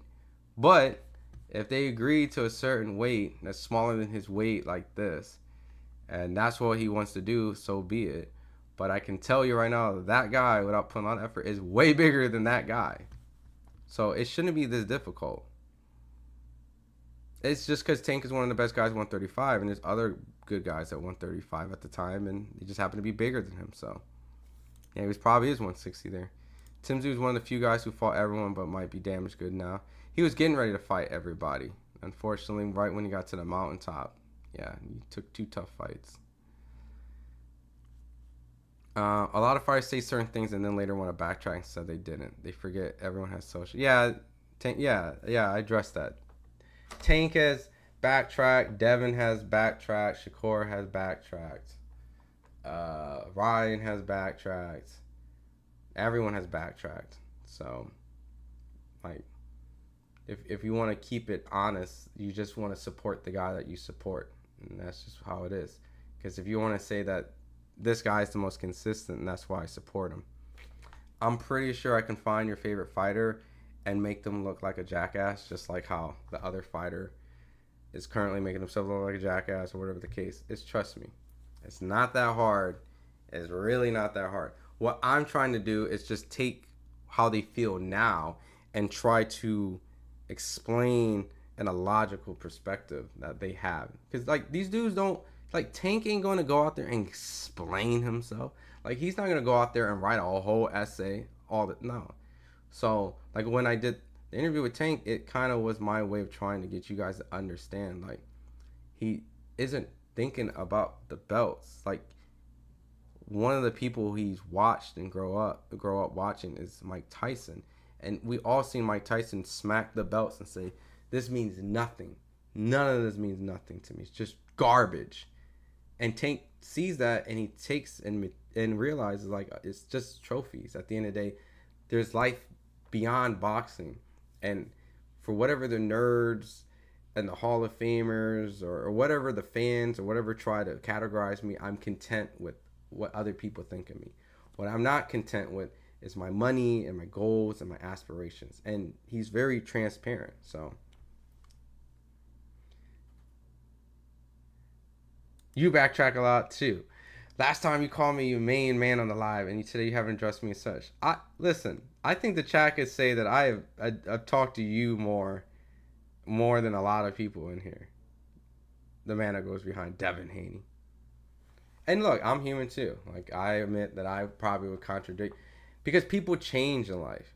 If you recorded what you said when you were 10 and then what you said when you're 20, I bet you whatever job, that career day at school you said you want to do is not the career that you want to do now. So I can openly admit that we're all capable of changing our mind and things like that. So that's why I'm trying to say it's unrealistic for you to hold a fighter to what they say, but you can't even hold yourself to what you say. I can't hold myself to what I say. So that's why I'm not really pressed on what goes on. I can only just try to update on how they feel at the moment. 1 minute this guy wants to fight this guy, and 1 minute someone else wants, you know what I mean? So it's just me just trying to be as honest and genuine as I can, because really at the end of the day, you know, these dudes are on in front of the camera so often that it's just whatever. When were you 30? What's your life goals? Yeah, I love your trolling. You have a great sense of humor. Why are guys like Devin still with Victor Conti? I mean, Devin's philosophy on it is that Devin looks at it as, look, people do things in the past, right? Let's say like you got arrested for shoplifting, and then you did it when you were 19. Then later on, you know, when you're 29, should I define you as a shoplifter all the time if you only did it that time? I know I'm generalizing it very short. I'm only just saying what, you know. And because you shoplift doesn't mean, in the past, doesn't mean I'm a shoplifter. You know, does that mean, you know, like I'm guilty by association? No. But optics wise, it looks terrible and is always going to leave the suspicion. And really at the end of the day, you know, Victor Conti is a chemist. You know, he's a guy that was there in help of development of VADA. So he understands what it takes to fail a VADA test. But at the same time, if you know how to fail it, you would assume how to not fail it, right? And if you're a chemist and you make vitamins and things like that, you would assume that you make things that are VADA approved, right? And when these things are VADA approved, then you're able to give these supplements to your fighters. And yeah, and some people feel that those supplements might have similar, how do you call it, residual effects of things that are like performance enhancing. So like that's how people feel. But once again, if you ain't failed, you ain't failed. So, you know, that's why he rolls, you know. And sometimes maybe let's say he did turn a blind eye. I mean, you know, he's good and that's what the case is. And now he's really trying to help. But me personally, I get it. The optics don't look great. But it is what it is. And a lot of fighters wear snack stuff. And a lot of people work with people who have failed, you know. Like, you know, I think Larry Wade, I think, had like a failed drug test before in his professional athletic career. He works with a lot of athletes. Memo Heredia works with David Benavidez. He's failed. I mean, he's been part of some sort of steroid or performance enhancing situations. Victor Conti, of course. So, you know, there's a lot of people. You know, it's not just Victor. You got to look at the landscape of boxing. There's almost majority of your favorite fighters have been working around somewhere or something. So, Attorney Bailey, what's up, my guy? Tank is just a short guy, but may have natural weight like Dwight Kwai, Joe Frazier, even Mike Tyson. Short guys that frame can hold weight. Some fighters tall fighting at lower trying to get an advantage. Yeah, you know, you might get a tall, skinny guy. You make great point. Some people might be a little stocky. Like Shakur is a stocky guy. So I felt like he was actually kind of big for 126 and 130. You know, he couldn't even make the 130 weight class for the Robson Castacal fight. He had to move up. So I agree. Like, there's different frames and stature. I just been around Tank long enough that I can tell that Tank and Shakur are smaller than what Ryan and what Devin can get to.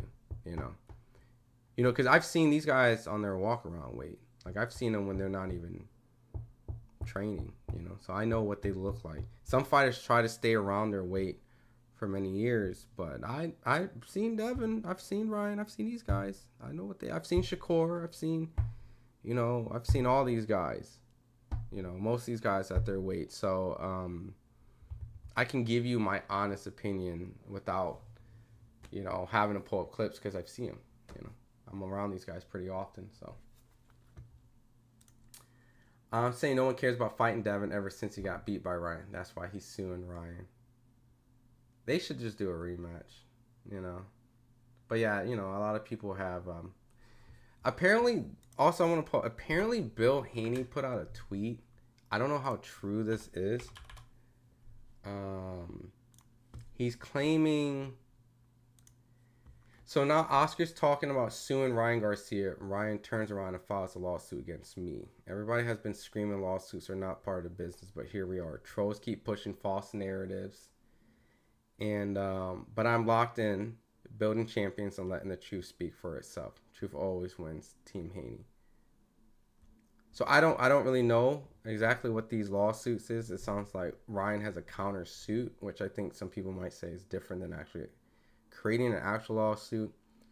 Oscar is talking about suing Ryan Garcia. So yeah, I mean, personally, at the end of the day, you know how this is all gonna end up. It's gonna go into 3 different narratives that are gonna back and destroy each other. So, I think so too. FightHype. It's the only way to get his lick back, literally. It really is. And I think that even if they never fought, I think as boxing fans are, and we can be considered barbaric, right? Because the civilized thing is to understand that they feel like what Ryan has done has destroyed their way of making money and their reputation and things like that, which it did. But they've also contributed by not saying simple things like, I want to fight him in a rematch. Instead of saying stuff like, I don't know if I want to fight him in a rematch, which could be your genuine, honest opinion. I appreciate your transparency. But those type of things in the boxing world don't really resonate with the fans. So you're also disconnecting yourself with the nature of boxing, which is if you have an issue, you fight it out. And that's why people have disconnected themselves from the Haneys. And I get why they're doing it, and I'm not judging them for it. But if you want me to give my honest thing, the whole world has kind of seen necessarily this become like considered weak in many people's eyes. And you know, what's considered weak doesn't mean it's wrong, but what's considered weak can also hurt you in general popular opinion. So, and you know, it's more than just being a good fighter, it's also being an entertainer, being able to sell, you know. And if you can't sell, you find yourself in multiple positions of being taken advantage of in X, Y, and Z. So if you want to be in big fights. Canelo, Floyd, Bud all started in lower weights young. It's part of the game. When Canelo was 24, he was fighting Floyd. It's the same as Devin fighting at low at 24. Haney turned 30, he will move up. Yeah, and they all move up. Tank moved up. You know, Tank was big as fuck for 126. You know, he was missing weight. Shakur was missing weight. You know, they all. So Terrence was big as fuck for 135, right? When I look back at Terrence at 135, I'm like, how did you make this weight? Like, your face was so sunken in. Like, have you guys ever seen Terrence at 135? This is Ricky Burns weighing in. Like, granted, you know, these guys are professionals. These guys make weight. And that's what I'm saying. Like, if you make the weight, you make the weight. Like, Jerron looks like this is his first weight class for me. This looks like Terrence's first weight class for me, you know? But he's in shape, made the weight, no excuse, you know? He's not. But you can tell, like, these guys' first weights are their, you know, is a weight that they're intended to move up and move out, you know? So that's why I'm saying comparing Tank, who's probably in his final weight class, versus guys in their first weight class, it's safe to say that those guys, when they move up, might be out of reach for Tank. So, Devin Haney's the Draco boxing. That's wild. Yeah, I understand the whole Drake Suma thing too. And that's another culture where in hip hop, you know, he's being deemed as, you know, in many people's eyes as a, you know, X, Y, and Z, B-I-T-C-H, a bitch, you know, so. All right, let's see. What did Superman say? No, it didn't. They sucked and they got exposed. Devin Haney, yo, bro, pay attention to this. Did you guys ever see that letter Jeff Mayweather wrote back in 2009 where he was scared for his life because of Bill Haney? It was like a farewell letter because of his life was in danger. I have to look for that. I actually don't recall. It might have just been something that I just wasn't really in tune with.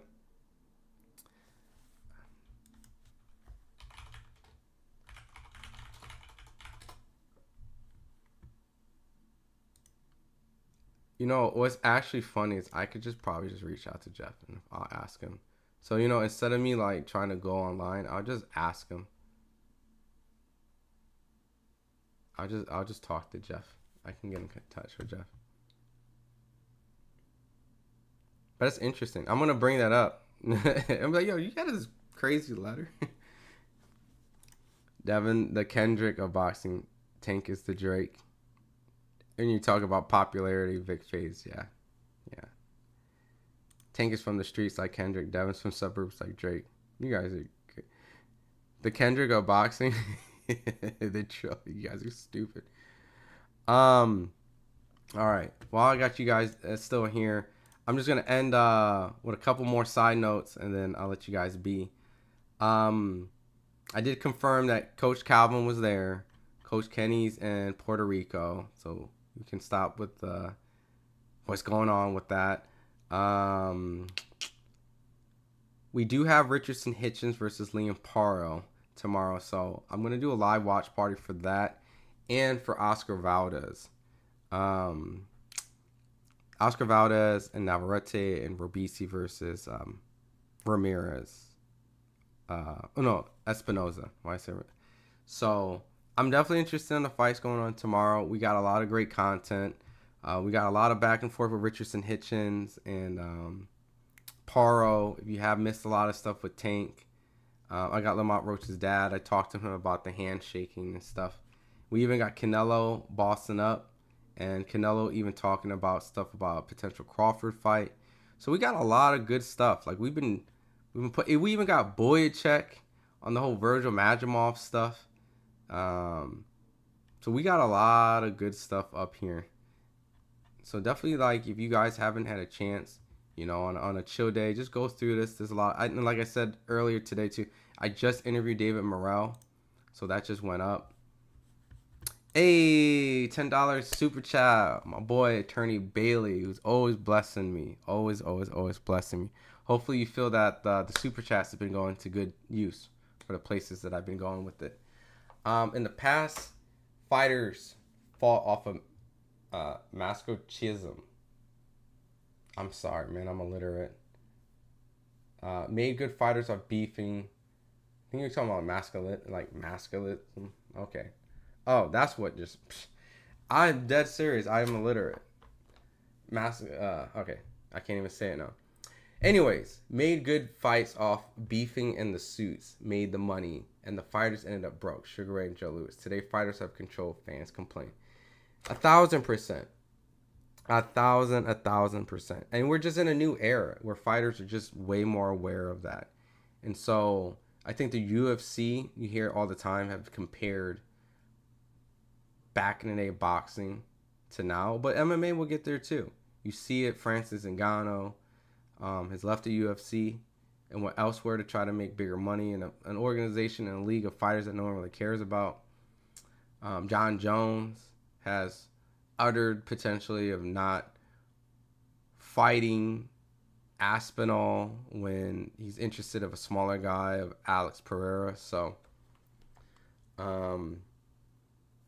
you know, it's just the nature of the beast. And I think what you have kind of stated was an infancy of boxing where fighters are just taken advantage of, just like MMA fighters are. And that's why you hear MMA and UFC make the fights the fans wants to see, because they have to. In order to make big money, they have to fight the dangerous fights. And to make a living, they have to be more consistent on that. If not, they're not going to make the money.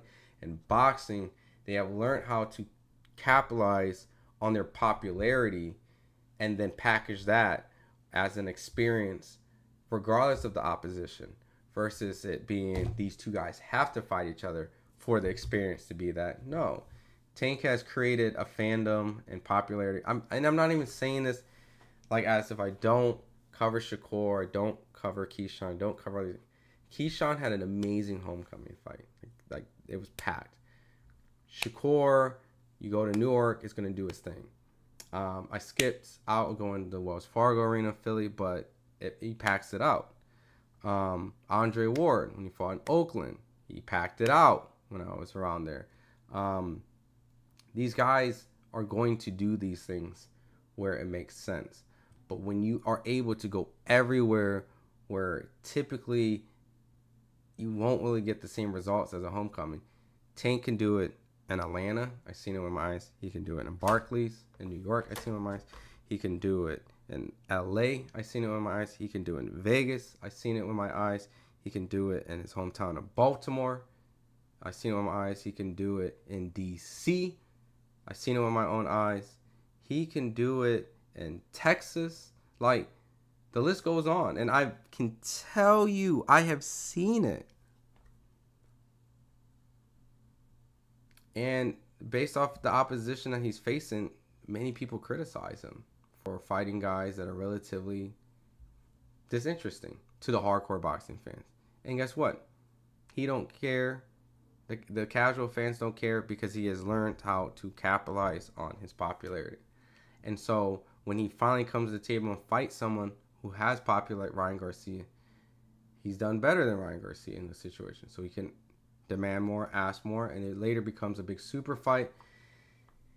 So with that all being said, I've been on here for what? I think about almost 2 hours. So I did say I didn't want to be on here too long. I just wanted to just kind of jump on. I haven't been on live for a little bit. I've went to New York and DC to get a whole bunch of content.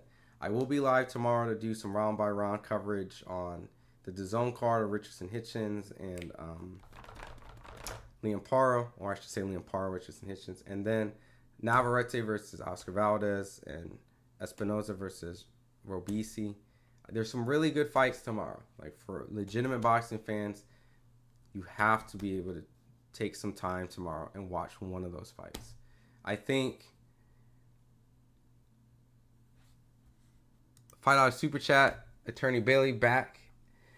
Man, dude, you're gonna make traveling to fight so much easier. Like, I'm definitely gonna have to get something where you have to give me some questions, and I'm gonna have to do like an Attorney Bailey special for a fighter that you like, or I'll just bring it up when I start bringing up guests, and just like, you have been extremely supportive. So, complain of Boots ducking, but Boots fought the toughest competition so far, and Boots will grow. No one is calling out Karen. Based on what we think Boots is capable of, we can only imagine that Karen is decent, right? But I just don't know if I can clearly say that he's fought the toughest competition, right? I think the division has fully resetted. If I really want to be honest with you, amongst the guys, I don't know, maybe you might even have to give it to Mario Barrios, maybe? They had the more marquee names at least. Like, let's go. Chris Van Heerden. I mean, Chris Van Heerden, so far his best win is against Steve Claggart, who fights at 140. Okay, Sergey Lipinets at 140, that went up. Thomas Delorme, who Virgil brought up and knocked out in a round. Stanionis.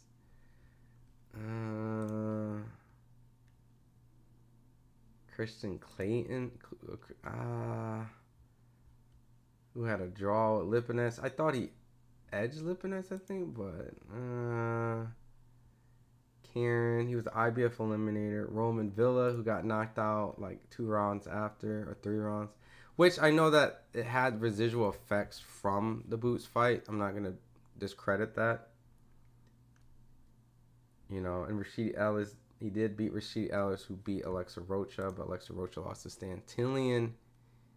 And because of that, you know, Brian Norman beat Santillion, David Avanesian on like a couple week notice. I guess he did stop Josh Kelly, got washed by Crawford. I don't know, man. I don't know. I really can't really say that he's fought the toughest competition. I mean, BoxRec has him as the #1 guy. I mean, he might. If he's fought the toughest competition, it's not really the most impressive competition. It's really slim pickings. That's, I guess, why I look at it. So, I mean, I'm interested in what Karen does. He is a Ukrainian amateur background fighter. So, we just have to wait till time plays out, I think. And I think that's just the thing where I'm at. I can't really say yet. I have to wait till more time goes on to see what Karen does. But I can tell you that Karen made Boots look bad. So. Compared to his opponents, who has he fought? A guy like Karen. Norman calling him out. All these young fighters calling Boots out, but no one's fighting a fighter like Karen, or even one's fighting. Karen's a beast. I think it's like, because how I look at it, it's like Rashidi Ellis beat Alexa Rocha, right? Essentially handed Alexa Rocha his first loss, right? So you can say he beat him first. And then Rashidi lost to Villa, and then Boots beat him, right? In devastating fashion. And then you can say then Alexa Rocha afterwards lost to Santillion, which was for the WBO mandatory, right? Santillion sparred Mayweather and Manny Pacquiao for many years, right? For many, many years. Santillion, you know, came up, and then Brian Norman dismantled him. So, and Brian Norman's fighting Frederick Lawson?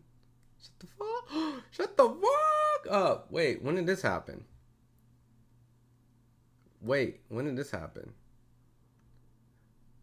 Oh, Brian Norman's fighting this weekend? Hold on. Huh? Event? This can't be right. Oh, wait, my bad. Giovanni Santilli is fighting Frederick Lawson. I'm tripping. I'm on Giovanni Santilli. I'm tripping. Never mind. Giovanni Santilli is fighting Frederick Lawson. Ignore everything I was reacting to. It just shows how tired I'm getting. All right. Karen ain't no beast. Just because Boots couldn't stop it, you want to make yourself feel better. It's kind of sad. Yeah, I just got to see where Karen does. Like, I think the welterweight division, I can't really put my finger on it. Like, what Karen did for me is just made Boots look normal to me. And it's like, no disrespect to Boots, but he was the one that kind of looked a little bit more special. But Karen, to me, just brought him to a normal human being. So now he has to go through Brian Norman. He has to go through Mario Barrios. He has to go through Stanionis.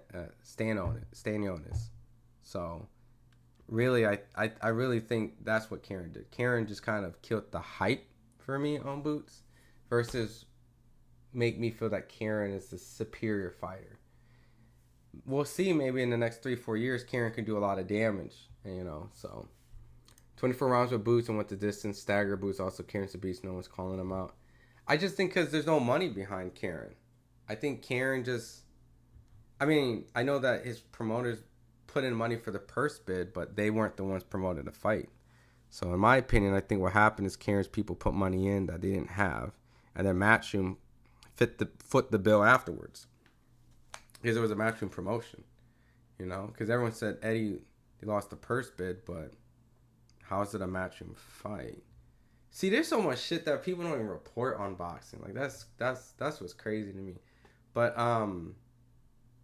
anyways, I went on a little tangent about how Karen's people didn't pay the money.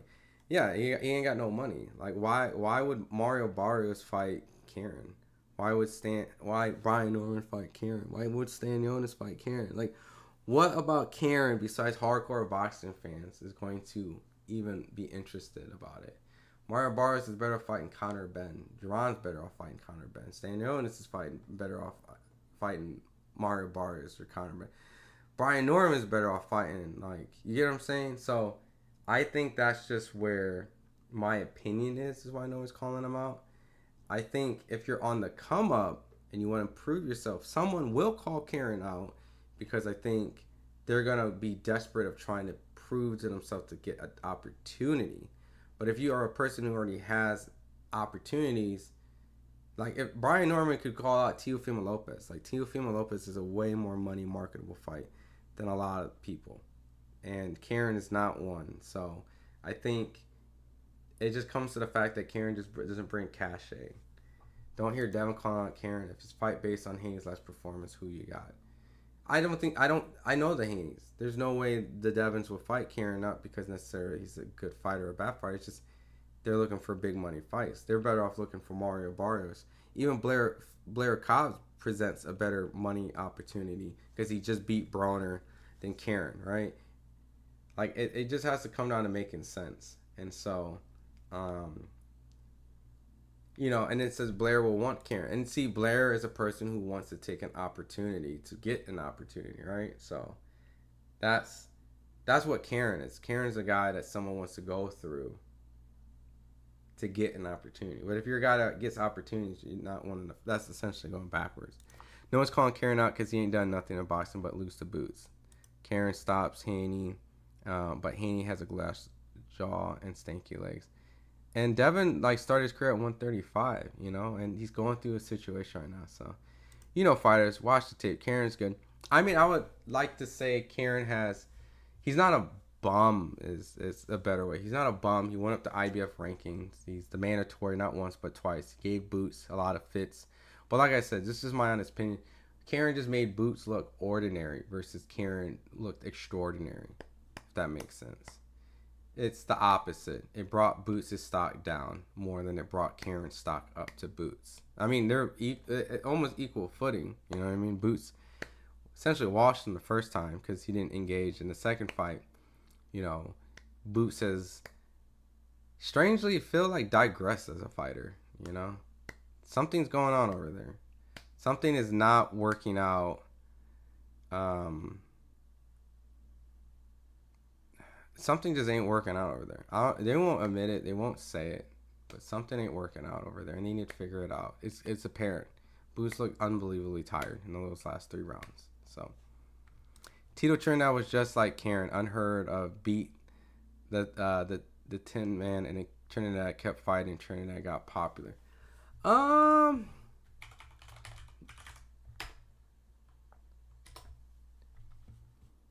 What was his breakout fight? Was that his breakout fight? You might know Trinidad's career a little bit better than I do. I'm not going to lie. I'm not going to sit here and be like, I'm a Trinidad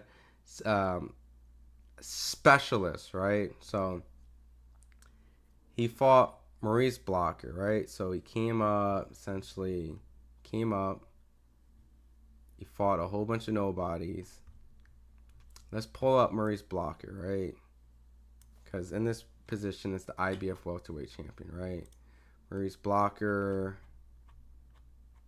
How long did Maurice Blocker have this title for? All right, Donald Curry. Simon Brown was stopped by Maurice Blocker, which is a good win. That's a great win. And then Felix Trinidad beat Maurice Blocker. I mean, yeah. I mean, he relative. But the only hard thing about Karen is that Karen didn't beat Boots. But I get what you're saying. You're just saying you can relatively come out of nowhere and still be a good fighter just because the fact that X, Y, and Z didn't go in your favor. You can still come out of nowhere and still be as a good fighter. You just didn't get the win to get the opportunities to prove that continuously that you're a good fighter. So I get what you're saying.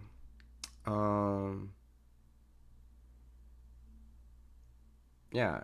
Unfortunately with Tito, like, I know his marquee fights. I know, like, you know, he got his title from Maurice Blocker. He beat Hector Camacho, which was kind of like, you know, I don't want to say like washed, but, you know, he wasn't mentally there as much. Oba Carr, you know, Larry Burns, Pernell Whitaker. That was the end of Pernell's career. I think that's the only legit loss Pernell has. Call me a hater. De La Hoya was close, but then he lost to De La Hoya, but he won. He beat David Reed, right, the gold medalist. He beat Fernando Vargas. He stopped William Joppy in a couple rounds. Yeah, yo, Tito. First off, I just gotta say, Tito Trinidad is a bad motherfucker. That's a bad dude. Like, I gotta just take my hat off. Like, he's a badass dude. Like, oh, Maurice Blocker is the Tin Man. Okay, I did not know his nickname. I was born 1990, so bear with me, right? That fight was in 1993, so I had to go back and rewind the time. So I know Simon Brown. So the fact that he beat Simon Brown, I just didn't know that was his nickname. I was 3 years old. Yeah, I was 2 years old when they fought. So I have to do a little bit more research. I'm gonna come do a little research more on Maurice Blocker. I can openly say I didn't really go down his. So I'll do that as homework. I like learning as like a little nerd, but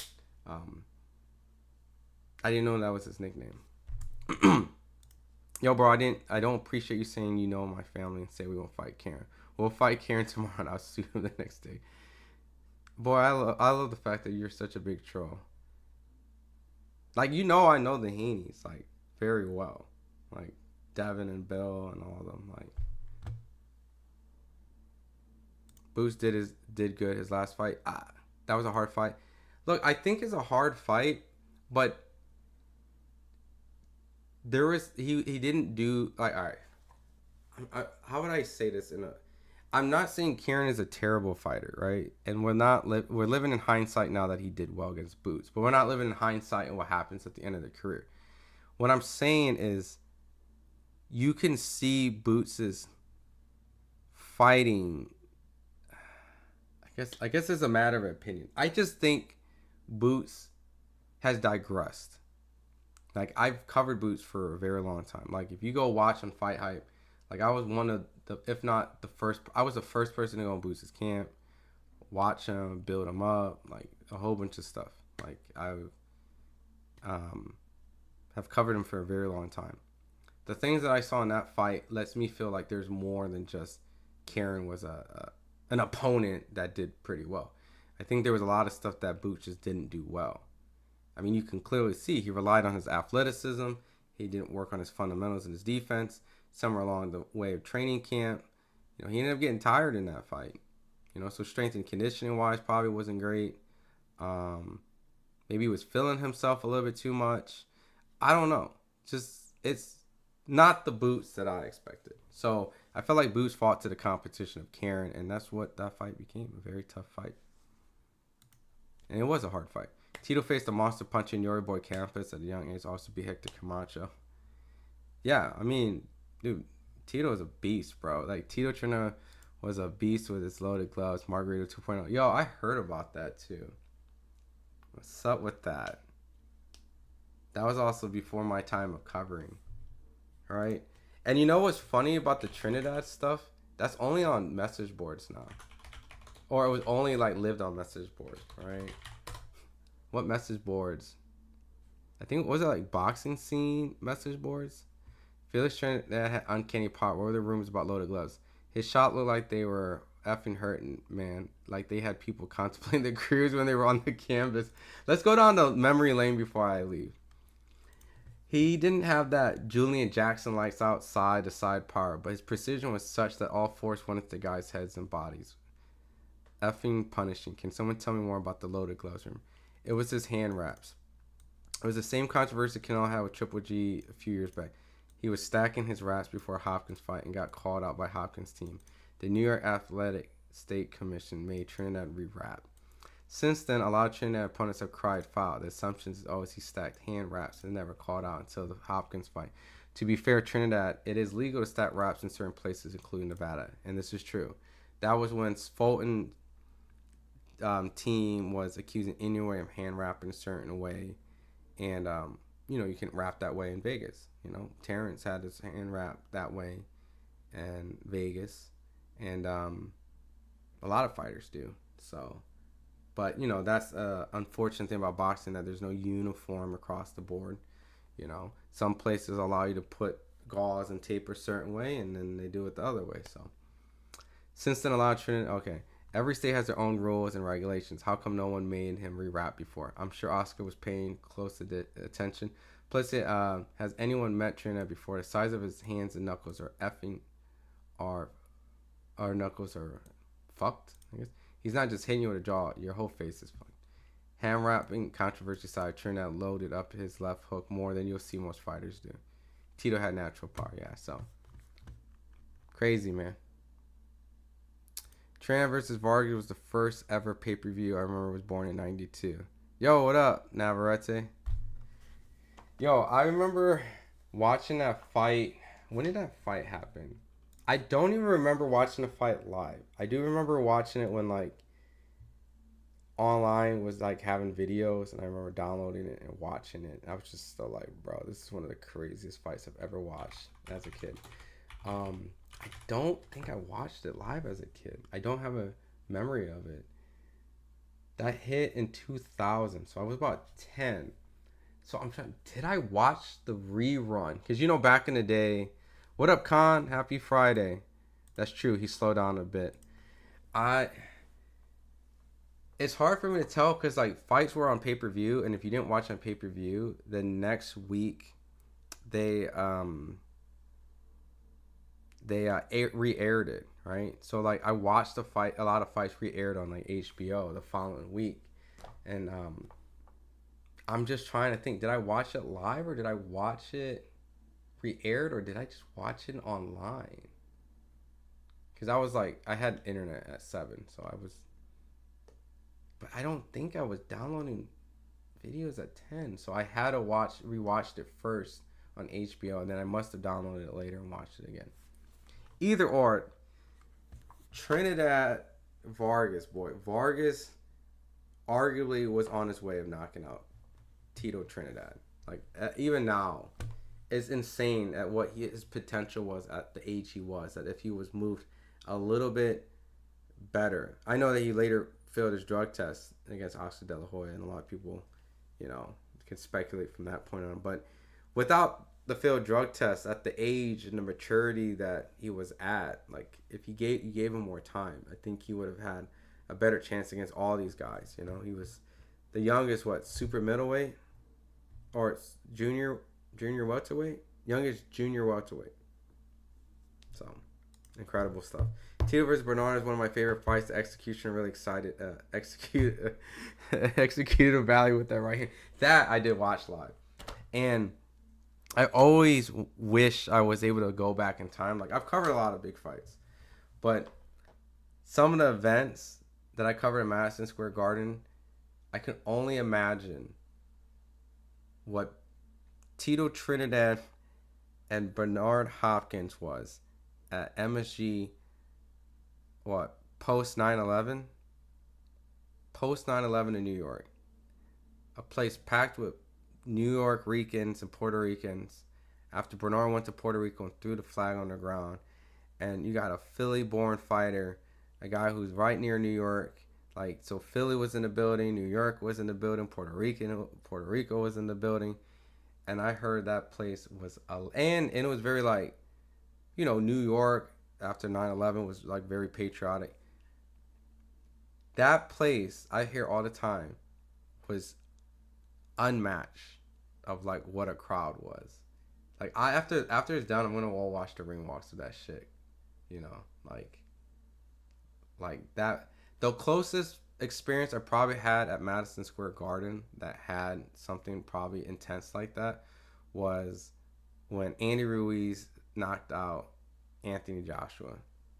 That's my Madison Square Garden moment for right now in my career. I don't think I've had anything else in Madison Square Garden that matched or rivaled the historic value that will be placed on the wall up there. I've covered a lot of Terrence fights out there, but there was no Terrence fights in Madison Square Garden that had that type of like packed out, intense energy like Andy Ruiz and Joshua did. The whole UK was in that bitch. And once Ruiz was doing it, oh my God, that was crazy. Bring back more Madison Square Garden fights. Like big room, not the little Hulu. I'm telling you, the old school Madison Square Garden feeling, we need more of that in boxing. Watch Simon Brown versus Petaway. One fighter KO'd on lying in the back and still throwing punches. Must see. I've seen that. I saw that. Let me make sure it's the one that I think it is. Simon Brown.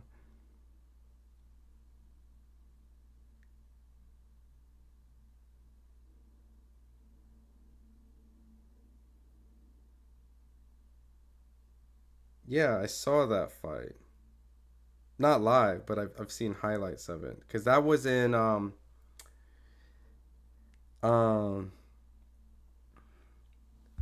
that was in Maryland.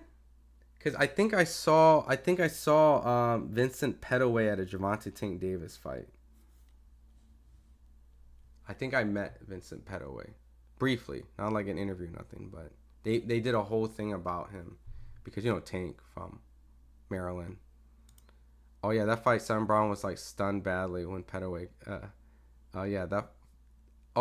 was fight. That was fight. Simon Brown was like stunned. Yeah. And he's just like that. Knockouts are scary, man. I didn't watch that live. Obviously, that was before my time. Vargas and David Reed fought Trinidad too early. Oh, for sure. Yeah, and what happened to David Reed's career? Because he was coached by Coach Al, right? And that's Michaela Mayers. Oh, no. Wait. That's the Australian David Reed. Hold on. David. How did his career pan out? All right. So he lost to Felix Trinidad. And he lost to Sam Hill. Okay. So he essentially lost to a guy that wasn't supposed to. And how did he lose by? Stoppage, yeah. That's unfortunate because, we haven't had a gold medalist for quite some time. And, Philadelphian fighter with gold medal. He should have not fought Felix Trinidad that soon. He hasn't even won a world title, and he went straight to Felix Trinidad. Oof. Jesus. That's how you do your career? I'm getting like Floyd Schofield vibes right now, man. Let's see. What were you talking about today, Ron? I just arrived home. My bad. You're all good. I missed those MSG fights. I just wanted a whole entire thing about my experience with Tank. Like I kind of like talked about how, the Shakur and Tank fight, how Tank his mindset isn't just about belts and shit. Like he don't care about that type of stuff. You know what I mean? Like he's in a different place than everyone else in the sport of boxing. Like his idea of like chasing greatness and legacy doesn't really come into the form of undisputed or belts or stuff like that. He has his own personal goals that doesn't involve, medals and fighting certain people to achieve notoriety. Just wants to get his money and get out. So, and I had a good opportunity to chat with him one-on-one. I played some footage of it. So, and then and then talked about how the events went. Coach Calvin, Coach Kenny, like they're seen about supporting Tank. So, bro, explain to me exactly where were you and what were you doing at 9/11? How did you and your family take the news? So like, I had family in New York at the time that was going down. So the main priority was to make sure that they were okay. I was like in 3rd grade around that time. So it was definitely like a very odd time because, when you're a kid, you don't really understand these type of situations, crisis. So, we were just like just any other class that wasn't needing to be evacuated, It was just TV was on, parents kind of got you, I had family that was in the military. It was very like, what is going on? And so I just remember just like my dad just being very like proactive. My aunt was actually in a building that was like across or nearby, so obviously our concerns was her. But you know, she was okay and things like that. It was just that was just a crazy time. You know what I mean?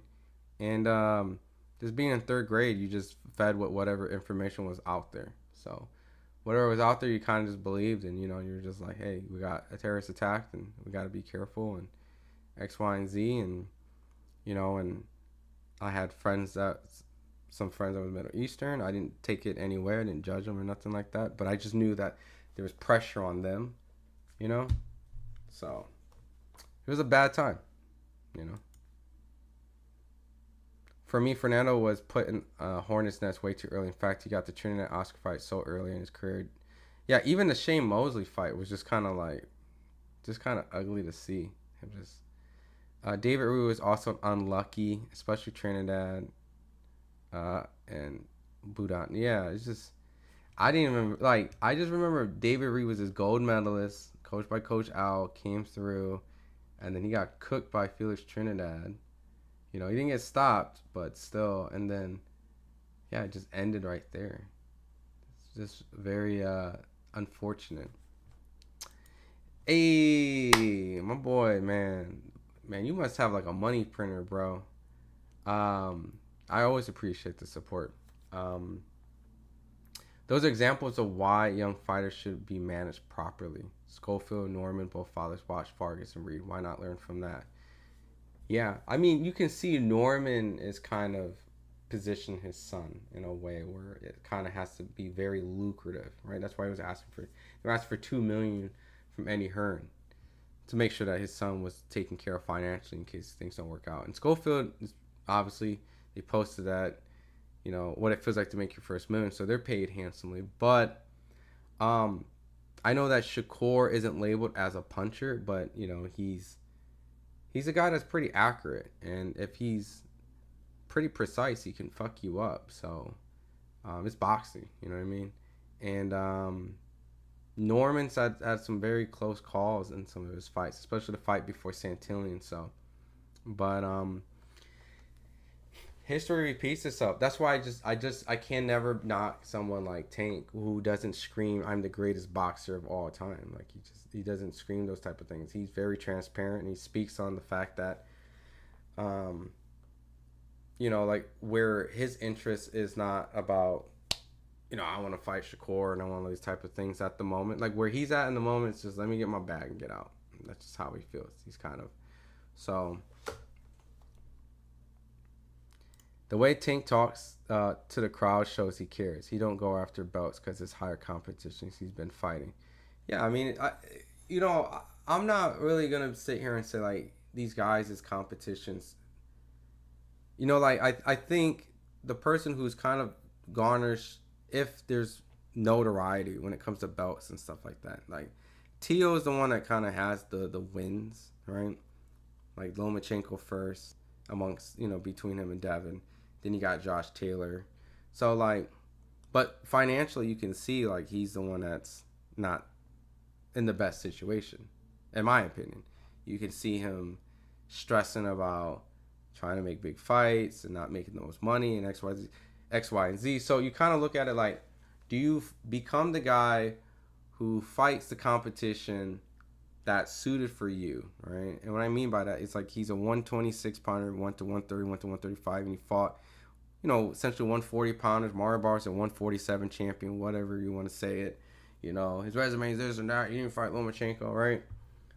But well off financially and things like that. Or a guy who takes these tough fights, you scream for the legacy, but then you're kind of like the one that isn't the best off amongst your peers, you know? So I don't know. I think I would have to choose the Tank route. Like, me personally, selfishly, not saying that legacy doesn't matter, but, and that's why I'm saying, like, Tank is fortunate to be in that type of position, so he doesn't have to worry about Shakur's and all these other guys, because he doesn't really care about certain stuff. Big Homie says, I was there. Which fight were you there? Tank saying, what has he done about Shakur gave me Canelo vibes. Yeah, I mean, you gotta understand like where he thinks and how he feels. You know, what have you done? What like pay-per-view wise? What have you done? Opponent wise is, you know, I don't know. We never really got, no one really asked them and dissect them specifically, you know. So Tank's not interested in Shakur. Yeah, he's definitely not interested in Shakur. I don't know where we were talking about that. Cash. Daniel Never, look at Canelo's resume. Floyd, Golovkin, Cotto, Mosley, Bivol, Lara. Don't even make the comparison ever again. There is a 9-day difference between Canelo and Shakur, but to be fair, Shakur is trying to fight these guys. Only thing is he came in a division later when Loma's not really wanting to fight. Devin moved out of the weight. You know, Tank doesn't care about Shakur, thinking about retiring. Tio moved up, so just kind of Shakur came late to the party. Yeah, I believe Tank is just upset that he wasn't able to get the challenge, get the challenge fight he wanted with Loma mainly. Hence, he is feeling a bit bummed in the situation with the Roach fight. Maybe, I don't know. You know what I mean? You know, because we were only limited amount of certain questions, like it would have been a good question. Like it could be a question when I cover the fight. You know what I mean? GM says, bro, you ain't ask him the important questions. I mean, GM, what's the important question? Like, collectively as a group, right? And I have to shout out. We need to know if he got a 6-fight deal for real. GM. I don't think he has a 6-fight deal. Like, if I mean, do you think he has a 6-fight deal with Amazon Prime? Like, I'm asking you, do you think that? Like, do you need that? You need him to clarify that he has a 6-fight deal? I don't know. Maybe I'm, like, reading things very fast. Or maybe I'm fortunate with some of the people I'm, like, asking and talking to at these places. But do you feel the way that he's talking that he has a 6-fight deal? If he has a 6-fight deal and it was a lot of money and that's his goal is to make a lot of money, would he be talking about retirement after like 1 or 2 more fights? Because if you had the 6-fight deal that was bigger than Floyd's, then why are you retiring before? I don't know, bro. That's why I need you to ask, bro. Well, this is why I guess I'm giving you critical thinking, right? I could ask, but fighters don't always tell you. And sometimes fighters tell you things that they want you to hear, right? I guess I'm reading between the lines and telling you that I don't think there's a 6-fight deal, if that helps. If that helps a little bit. I'm just kind of like moving in slow motion. Yeah, I don't think there's a 6-fight deal. I don't think anyone has a deal signed exclusively to Amazon Prime. You think anyone has exclusivity to Amazon Prime? You know? I mean, maybe like, you know, like Tank got a 6-fight Amazon Prime deal. I don't know. So that's why he want to retire, maybe? Nah, I just think he's just kind of been probably feeling that way for a while. Like, if you go back and watch the Frank Martin, Gilly the Kid and Wallow, you know, back and forth, he literally says, like, I just want to get my bag and leave. Like, he's been saying this for a while. 6 fights with PBC. I don't think it works that way. You can just sign with a blank promoter. The promoter has to have a network. And they're still working things out with Amazon Prime. I don't think Amazon Prime is funding a budget of this astronomical amount of money that I think is... Like, they're still figuring it out. Like, they're not throwing away a big budget like that. Trust me. If you need me to go out there and ask interviews and do stuff with Steven Espinoza and things like that and see if there's a 6-fight deal, I would do that for you if you need it in a video. But I promise you might not always get what you want. And I would ask these questions and it may not always, you get what I'm saying? So, Khan says, Realistically, after the Martin fight, he wanted to take on Loma, which was going to be also for the lineal title. And if it fell through, plus Shakur running to Eddie, Valenzuela demanding Tank to come to 140. So, yeah. What if your son, no matter what you say, wants to be a boxer? That's his dream. What would you say in the end? Disown him? No, I just tell him, like, you can do boxing. I will want him to do boxing. I have privilege of having many people that can help him, a boxer, defend himself. The question is he capable of being in that 1%? And if he's not, then I have to be honest with them and be like, look, if you're not capable of being in this, you're just going to be a guy that gets his ass beat for nothing. So if he's a 1%er and he's like that fucking good and he wants to do it, I would have to support him. He's my son.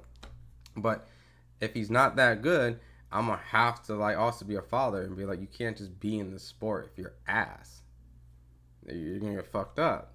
So I got to be a father too. You know, I got to be supportive, but I also got to be like, you know, I got to put my foot down in a case where it's suicidal. Also, David Reed apparently after the Tito fight was having eye issues. He remembers lazy eye droop and hints he unfortunately retired early. At least he got some good wins like Kevin Kelly.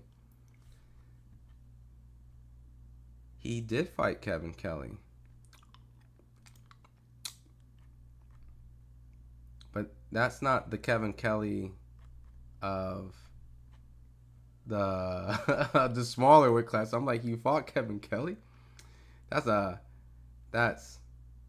Australian brand Kevin Kelly. Bro found out if the letter was real and Jeff Mather and Bill Haney. That's some boxing scene. Please make my day. Is it? I'll go ask Jeff. I'll find out. On another topic, need to go big fishing. Get Chavez or Duran Hearns or on one of your lives or even B-Hop. Hearns is not in the best state. Chavez, I don't want to say like he's like an asshole. He's not gonna do it. Duran, I would need a translator and probably not. B-Hop is the most likely. And even then, that's still kind of a stretch. So, y'all be scared to ask him real shit. I mean, look.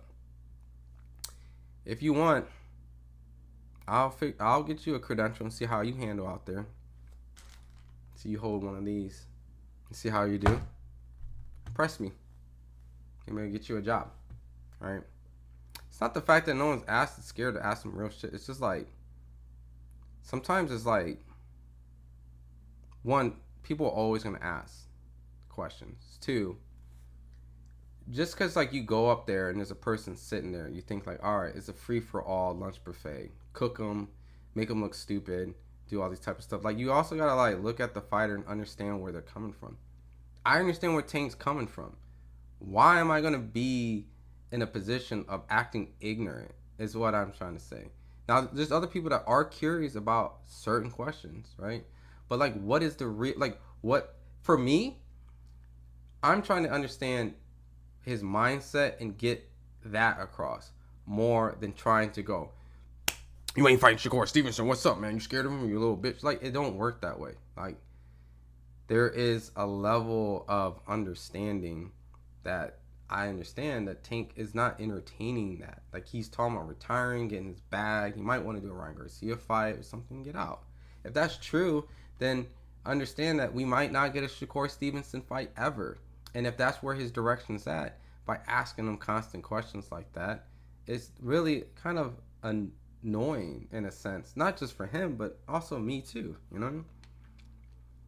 You know, it's very apparent, like, how he feels about the situation, you know, and at a certain point, we just have to kind of accept that, and that's just how boxing is, you know, and maybe he leaves and comes back, and that's great for the sport, but, you know, you worked down on 9/11, that's what, oh, shit, I'm glad you're okay, god damn, Shakur didn't take the PBC deal, you know, and I can't approve it, I can't disprove or prove that that's the case, right? I got many people on one side saying that that was being worked out and orchestrated.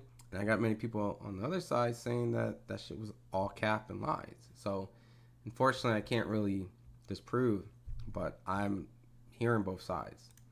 Jayla says, yo, my guy, Smiley. Love your energy. I need that positivity. You look like you smile in your sleep.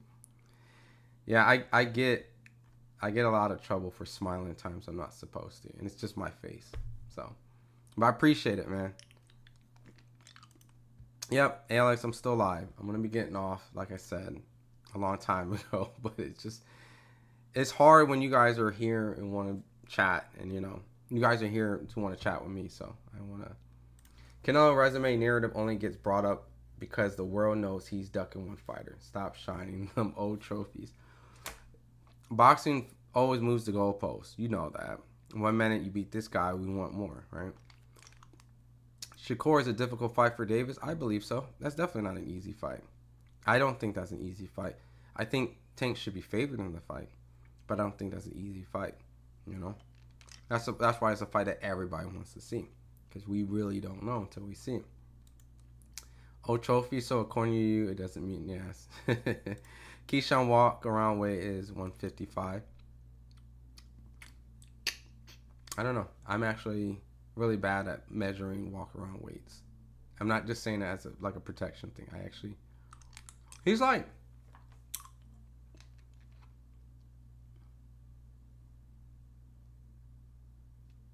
it depends. I've never seen Keyshawn out of shape.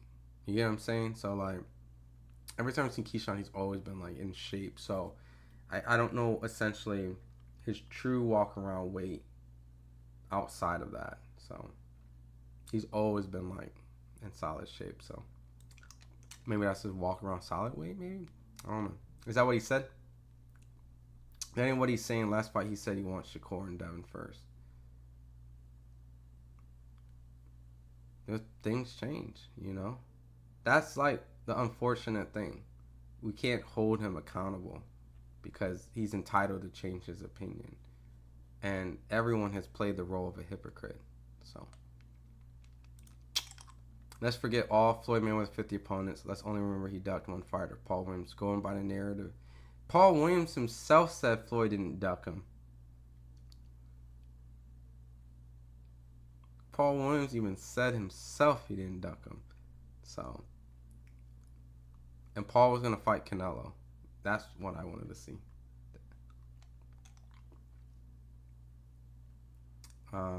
But I would have liked to see the fight, though. Now, at the time, I was like, the way he beat up Sean Bay Mitchell was scary. I know Floyd beat up Sean Bay Mitchell, too, but something about Paul Williams' performance, you were like, damn. Damn. But yeah, I got love for Paul Williams. He's a cool guy. In shape, 135 pounders would stay around 20 pounds about the division. Okay. That's more information for me to carry. Do that for me, bro. You the man. If you want me to do some more investigative digging, like, sure. I just want to let you know that sometimes, like, doing those type of interviews, you just don't get. Like, I don't want to say, like, it's a waste of time, but it's like, sometimes it's like, and maybe it's just because I've been around the sport for so long that I read through things at an accelerated rate. That I'm like, what's the point of me asking that? That's almost like a stupid question. And I'm not putting this on my colleagues, right? But there's a lot of people if we do scrums, right? If I'm doing a one-on-one, like, I also respect the individual I'm talking to, right?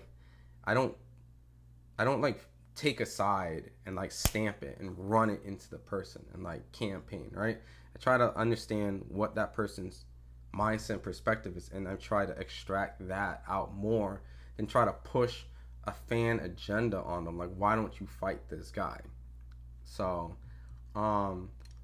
that's why, that's kind of, if you listen to my interviews don't always sound pressing. I ask, but I also try to come from a perspective of where they're coming from. And if I know that they want the smoke, then I ask them about the smoke, you know?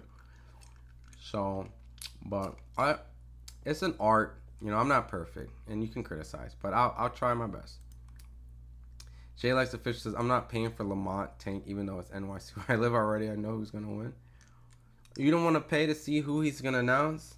Who is he going to announce that he wants to call out?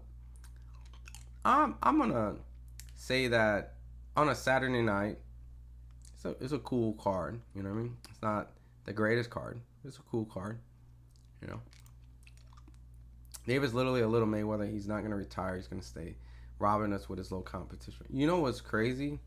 And it's not the fact that I'm gonna take that Mayweather like slight dig you did never say, but Mayweather like retired the first time at like the age of 31 after the Ricky Hatton fight, which I know people say, well, he's a lot more established. He fought a lot more better guys.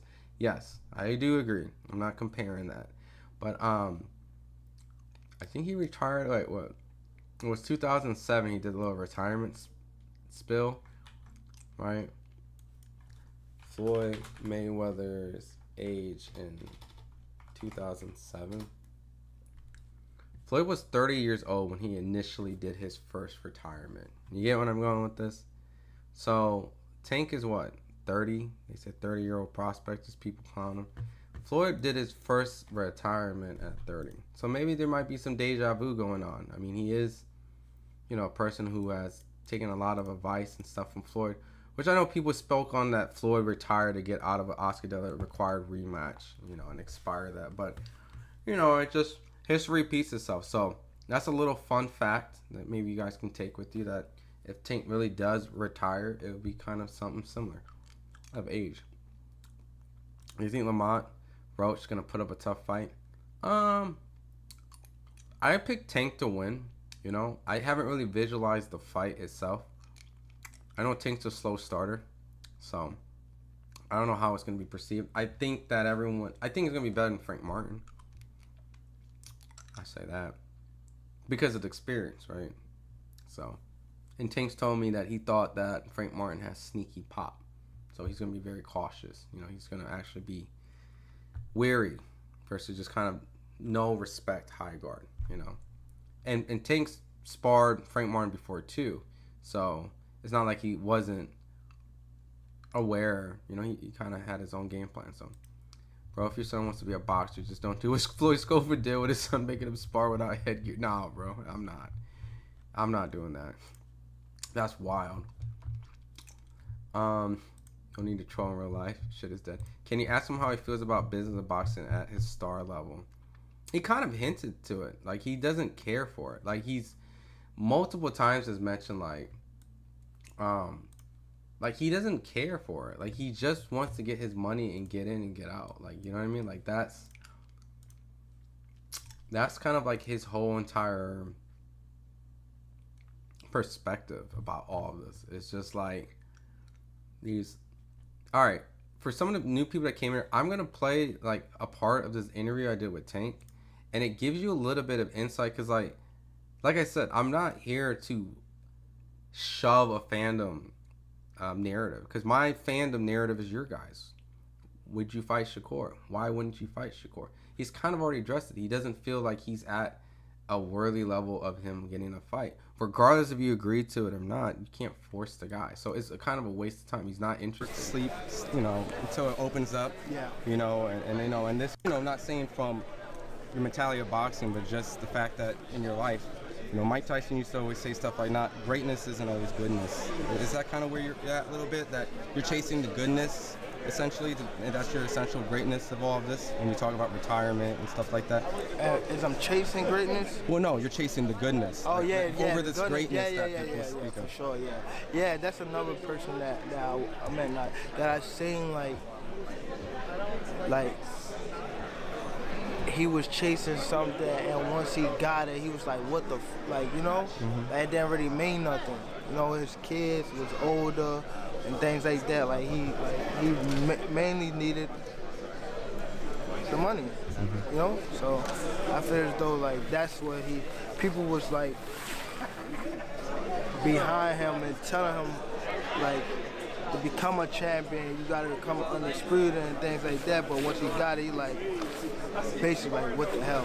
And that's, you can see with Floyd too. Floyd really was like that too. He really like, although he like continued like to got belts and shit like that. But pardon me, but he was on the most important get money type of guy. You know, and what's interesting is like, you know, after talking to Tank about that, you know, Mike Tyson's getting sued, guys. You know that, right? Like, he's getting sued right after he did the Jake Paul shit. He's getting sued. Y'all know that, right? Like, y'all know he's getting sued as we speak. As we speak, he's getting sued. So, what did Mike Tyson need? He needed the money, because while he's getting the money, he's getting people to try to take his money. Like, it's... So, like, that's what I'm saying, like...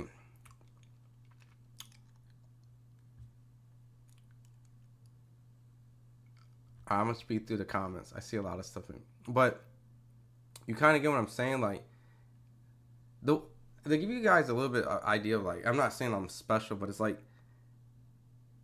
I'm kind of like past a certain point of boxing coverage, and I will cover the necessity. But if someone's already asking a million Shakur Stevenson questions, I don't need to now make that my question Rolodex. I can mark that off. I'm really trying to like get an opportunity to really understand the situation, and also give them an opportunity to speak more of where their mind's at. Because I don't think, like, if I didn't really extract that part of the information out, I think people would still like look at him as like a coward or scared. Or what's the reason? Well, there's the reason. He's kind of telling you why he doesn't care about certain things that other people care about. Like, he's clearly in the mindset of looking at other situations like that what Mike Tyson can go. So he can relate to a Mike Tyson or Floyd more than, like, I don't know, maybe like a Pernell Whitaker or such. And no disrespect to Pernell, but it's like, you know, it's like that's what's going on in his mind. So, you know, there's a lot more intricate things that go on in boxing, and if you really give an honest opinion, that doesn't revolve around just I want to see the best fight the best. You kind of start getting these answers that you've been looking for slightly, and you can come to your own conclusion. It might not be ideally what you want for the sport, but Keyshawn beats weight but drain almost, and now he's obligated to fight Tank. Diabolical. You know, I think it's just a moment. You know, the top guy in the division's Tank. When it comes to cachet and clout, it's the guy you want to call out. So, you know, I think Keyshawn is on his way of getting there, but you know, you got to go through the championship route and things first. So he wants to pay it and skip the line out. I doubt Tank wants to fight. Be careful and respectful to fighters. There are people. Also, don't mess up Axis. It's not about like the fact that I'm like scared of Axis, and it's not the scared of like me not asking tough questions. Trust me, I have had some really grilling like questions. It's just more of like, is this the time and place, and is it sensible? All right. Is it sensible for me to continue to pester Shakur Stevenson questions when he's already vocalized it in many different ways at many different times within 2 days or 3 days, within 3 days? So it's almost like I'm trying to provoke him at that point, right? You know, it's almost nonsensical. So, and at the end of the day, like, just because it's a certain feeling that you guys feel that our job as reporters to do this and that, but we also have to we don't have to be liked, but somewhat respected. And the only way that you can get respected by these individuals that you see all the time and talk to on a regular basis that give you these vulnerable, intimate questions is that they have to respect you. And the only way that they can respect you is you respect them. So it's a two-way street. So the more that you kind of show that you ain't a dickhead, the more that they're more willing to talk. And you know what I mean? So it's a level of respect, you know? And that's how everyone wants to be treated. So my boy Daniel, what's up? $10 super chat. Y'all gonna end up super chatting to the point where I have to fly to a fight. I'm gonna have to use this super chat and actually put it somewhere for my next trip. No, I really appreciate. Even AI Google search Canelo says he doesn't want nothing to do with Benavidez fight. The AI literally gives a whole breakdown. Wait, hold on. What do you want me to Google?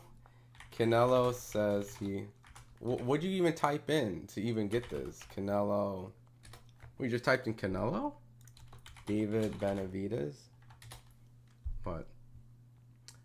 A fight between David Benavidez and Saul Canelo Alvarez has yet to happen, but both fighters expressed interest in the matchup.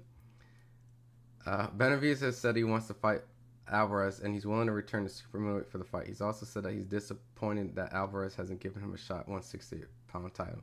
Alvarez has said he's willing to fight Benavidez if the money's right. He's also said that the fight would cost $200 million.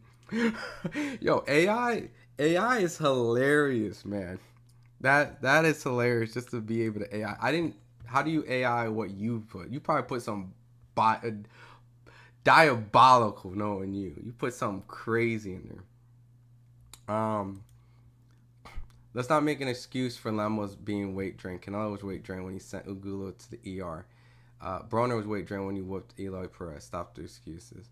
No, Keyshawn did his thing. I thought it was a risky fight to go and fight a Lemos, let alone 6 pounds. No, Keyshawn gets all the credit. If he lost, I didn't want to hear excuses because he took the fight, but he won, so he gets all the praise. So only Shakur fans fall for his gimmick, like if Boots had skipped the line to fight Bud. Yeah, I mean, you know how this pecking order in boxing works, man. Let's not forget Tank, weight drain, Marva. Okay. Did you ever see the movie State Property 2? Bernard Hopkins, Winky Wright come out random. I saw it a long time ago, like back in the day on a DVD. State Property 1 and 2. I wasn't really into the State Property movies. You know what I mean? Like I don't know. It never stuck with me. Boxio, what's up, man?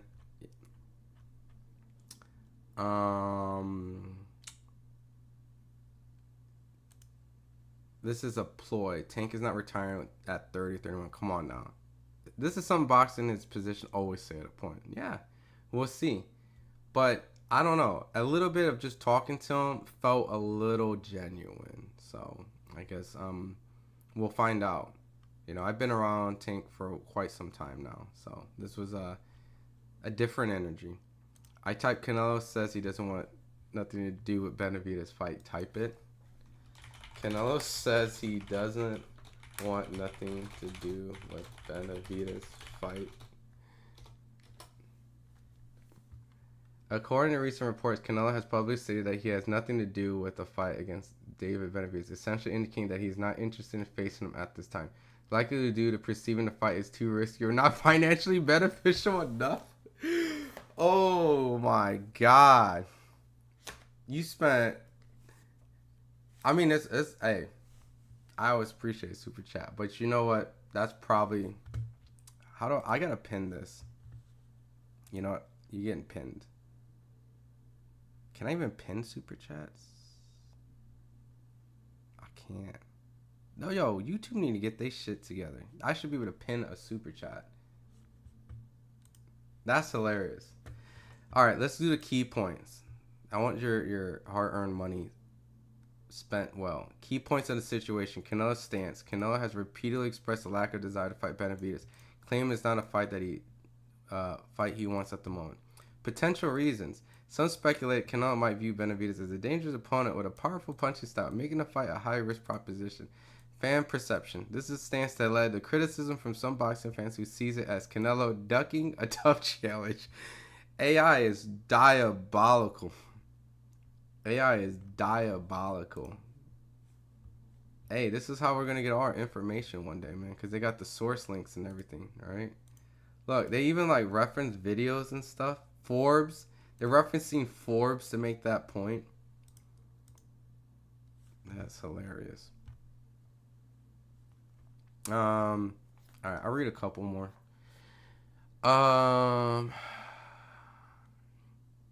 Let's see. Some of you guys are debating amongst each other. No, you guys. Roach is not better than Frank. Roach is trash. I don't know. We'll find out, JM. I think that's harsh. I think you can never just base off just... I mean, how are you basing it? Like, why does Roach damn near stopped Hector Garcia? I mean, we'll find out. Peterson has a style to beat Tank. Like Lamont Peterson?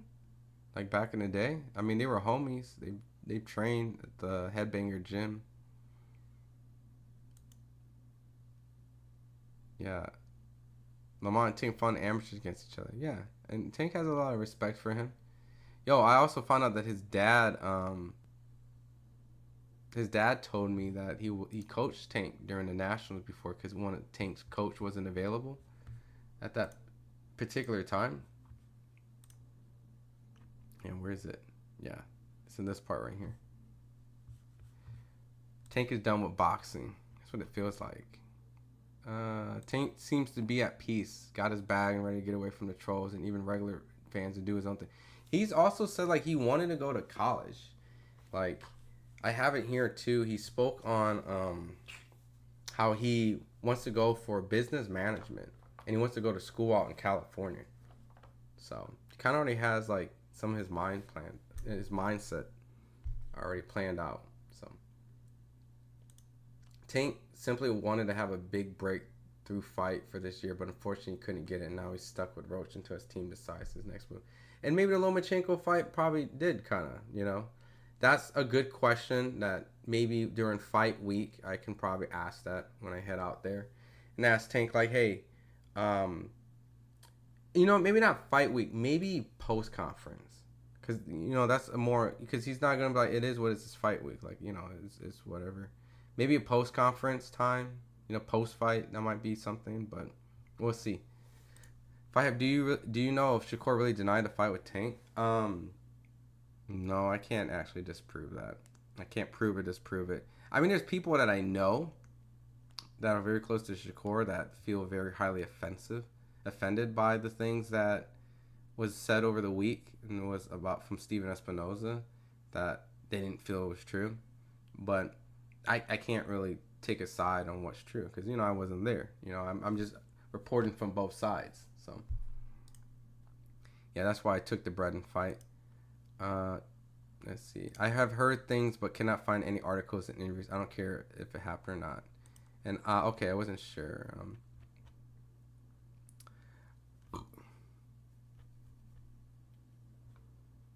Yeah, Tank didn't drop Hector. He didn't drop Hector. He made him do the wobbly, and then yeah, he couldn't see, which is unfortunate because that next round was gonna be a hellacious ass whooping, like a legendary ass whooping. Yeah, these guys like Boots and Shakur were free agents, but just chose to run to Eddie and fight the weak B to D League fighters they have in their stable. I mean, everyone kind of has those type of situations where like everyone just want their investment to go and just take tough fight after tough fight. So, but do I feel like Turkey's benefiting their profile? Not here in the States, at least. I don't think so. The only incentive you get signing with Matchroom is that with the promotion being tied to DAZN will literally make literally media milk promo you already made it like a solid fighter like Tank. Yeah. Even Inoue went to Turkey. Look what the money would make them do. He didn't go there like to sign, but I know what you mean. Like him and Turkey had a conversation. There's nothing to understand. This is not too deep. Tank's been talking scared for a decade. When he accused Floyd of setting him up by having to fight Pedraza, said the same. He told. I mean, the Pedraza fight, he was an underdog and he did perform. And like, I'm not gonna lie, like the Lomachenko fight would have been tough as hell. Like I don't know how that fight would have went. Like that at the age of Tank then was very green still, right? You see guys like Devin and Tio later in their careers still, Arguably Tio fought an injured Loma apparently, and Devin arguably won or lost the fight. And Loma would have been at a more comfortable weight fighting a guy his size versus Tio and Devin, which are huge, right? In comparison, like we said, Loma went up multiple weight. So ultimately, in comparison to Loma versus Tank is a tougher fight for Tank, in my opinion, than it was for Tio. Tio's big and strong, right? So, it was a tough fight, man. And yeah, the fight didn't happen, unfortunately, and that once again doesn't surprise me if Shakur and Tank don't fight because that's clearly not on Tank's radar at the moment. But I get what you're saying, and that comes from like a fan perspective, right? You know, but that's kind of what I'm saying. It's like that's not his goal. Is to fight legendary legacy fan fights that people want to see. It hasn't been his thing. As a result of these fighters who aren't there yet get too comfortable and become satisfied when they as a result, these fighters who aren't there yet get too comfortable and become satisfied when they still have a long way to go in their career. It's just people are just aware of just how to make their money and learn how to turn off what people think about them. You know what I mean? So, $5 super chat, my boy Daniel. Did you ever get Tank and Roach opinion on the Morrell versus Benavidez fight? Good question. No, did not. I mean, well, I'm guessing, right? But I know Tank has a great relationship with David, so he's going to be rooting for David Benavidez. They probably both think it's a great fight. I could probably find out Lamont Roach's. He's more easier accessible for me to get a hold of, right? I could probably find that out for you. Probably do an interview as a follow-up. Tank will be a little bit harder, obviously. So, but I'm sure they may do maybe one more thing. I don't know beforehand. If not, you know, I'm sure that he favors David Benavidez though. Shit was sad. I had high hopes for Boots. Feed Boots to Bud ASAP. Yeah, I got Bud over Boots. Feed Bud to Canelo. It might happen. That fight might happen. You know. So the AI shit gets from Reddit too. So I don't know if you can feel. Okay. Womp womp. Me too. I never felt Boots went to Matchroom. His demeanor became soft and satisfied. It's just not even like he got soft and satisfied. It just seems like maybe you're right. Maybe he did get satisfied. You know, maybe he was getting satisfied with all the attention and hype. You know what I mean? From being the boogeyman and sending Bud and Spence away, like, you know what I mean? But at a certain point, you have to live up to that. And when you actually have an opponent who doesn't go away, what do? Maybe you had a bad training camp. You took it for granted. So what do? So he doesn't have that hunger drive when he was on Showtime, in my opinion. But he wasn't also fighting like top competition, in my opinion. You know, it's no shade to Boots. He just really wasn't fighting those guys. So, you know, we anoint these guys way too fast before they even prove anything. I mean, the guy hasn't even fought for a title. Like, he fought for essentially a vacant title. I had a rematch with that guy.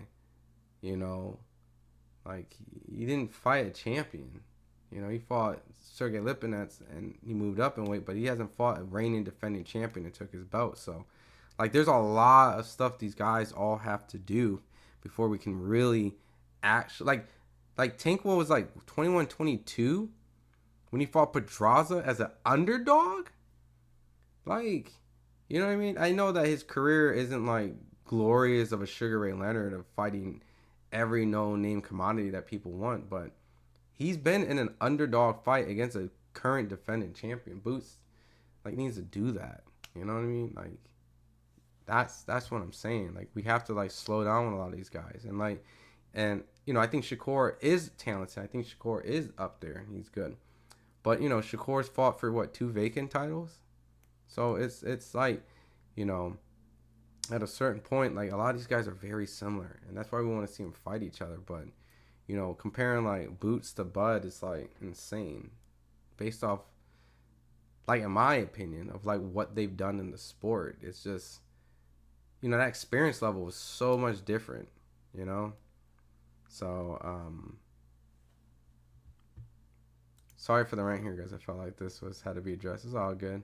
When if ever do you see weight bullying as wrong? Canelo's natural. I could be wrong, so maybe you can explain it. Educate me would be a better word. When if you ever do you see weight bullying being wrong? It's not wrong.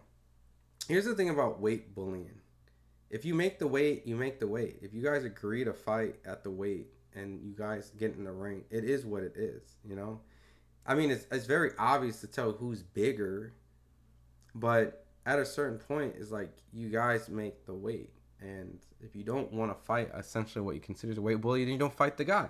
And if some people feel like you're ducking the smoke, then you duck the smoke. It is what it is. But you can't also cry about rehydration clauses either. You know, I think 206 in here said something about, I can't find it. Something about, every fight Tank has fought, there's been some kind of weird rehydration clause in the contract. That is not true. There has not been weird rehydration clauses every situation. Lamont Roach doesn't have a rehydration clause. Like, I have facts. I have it on camera. The thing is, Ryan Garcia did not want to come at 135. So when you don't fight a 135er at 135, you are essentially fighting a 140 pounder, regardless if it's a pound or not. So Ryan didn't want to make a weight at 135, and Ryan eagerly agreed to fight in a rehydration clause. So you make your bed, you lay in it. That's what happens. You know, Mario Barros became a 147 pounder, and Tank started his career at 126. So I think it's just kind of at a point where it's just like, you got to give these fighters their own accountability, and just like, to say that Tank has had weird rehydration clauses in every contract is not true. He had 2 rehydration clauses to his 2 biggest opponents that ended up leaving the division and essentially fighting at welterweight. Ryan fights at welterweight. 143 is a welterweight. Mario Barros is the WBC welterweight champion. Tank started his career at 126. So his rehydration clause came to 2 people who agreed to it, and 1 guy who agreed to fight him at not 135. Like, do I like rehydration clauses? No! Would I rather them not being there? Yes! But do I understand when a little guy like this fights a guy like this who can't even make the 140 weight class for Devin? Yes, I kind of understand that. Like, I get it. I understand it. I'm not, like, completely out of touch with reality, you know? Like, at the end of the day, like, who's the biggest guy that Devin Haney's fought in size? You think rehydration clauses are needed for him when he's literally the biggest guy amongst all his fights outside of Ryan? Like, think about that. How can you have Devin do rehydration clauses when he's literally the biggest guy amongst his division? You get what I'm saying? Like, you gotta, like, kind of, like, understand these type of situations and not just put a blanket. Like, if they sign it, they agree it. Like, you know what I mean? Like, I didn't tell Ryan. If anything, Ryan said, should I sign a rehydration clause? I'd be like, do you want this fight and do you want this money? Then yes. Do you want a fairer fight? You know what I mean? Like, then necessarily no. You're going to be more handicapped than him because he's going to have a more comfortable next to rehydration clause. Keep in mind, he had to do it, but he's smaller than you. And it's like, well, duh. Well, then that's why he did it. He's a 126, 130 pounder who's fighting at 135, who can punch harder than 147 fighters, essentially. You're bigger than 135 and you can punch harder than like 147 pounders. So tell him to fight Shakur. I can't tell him to do anything. Why did Tank say yesterday he never said he wanted to fight Shakur before he retires from Lion, bro? And the internet starting to expose him. Bro, we all know there's hypocrisy. Like, at the end of the day, we know there it exists. Shakur has been hypocritical. Tank has been hypocritical. Devin has been hypocritical. Tio has been hypocritical. Ryan has been hypocritical. They have all been hypocritical. They've all said and done this and retracted. And there's not a single person who has been consistent all the way. I promise you, pull anything that Shakur has done through the whole entire career, I promise you can find something that's weird on that situation too. It's just boxing. And there's also a change of state of mind. Do I hear these things? Yes. Did Tank said these things? Yes.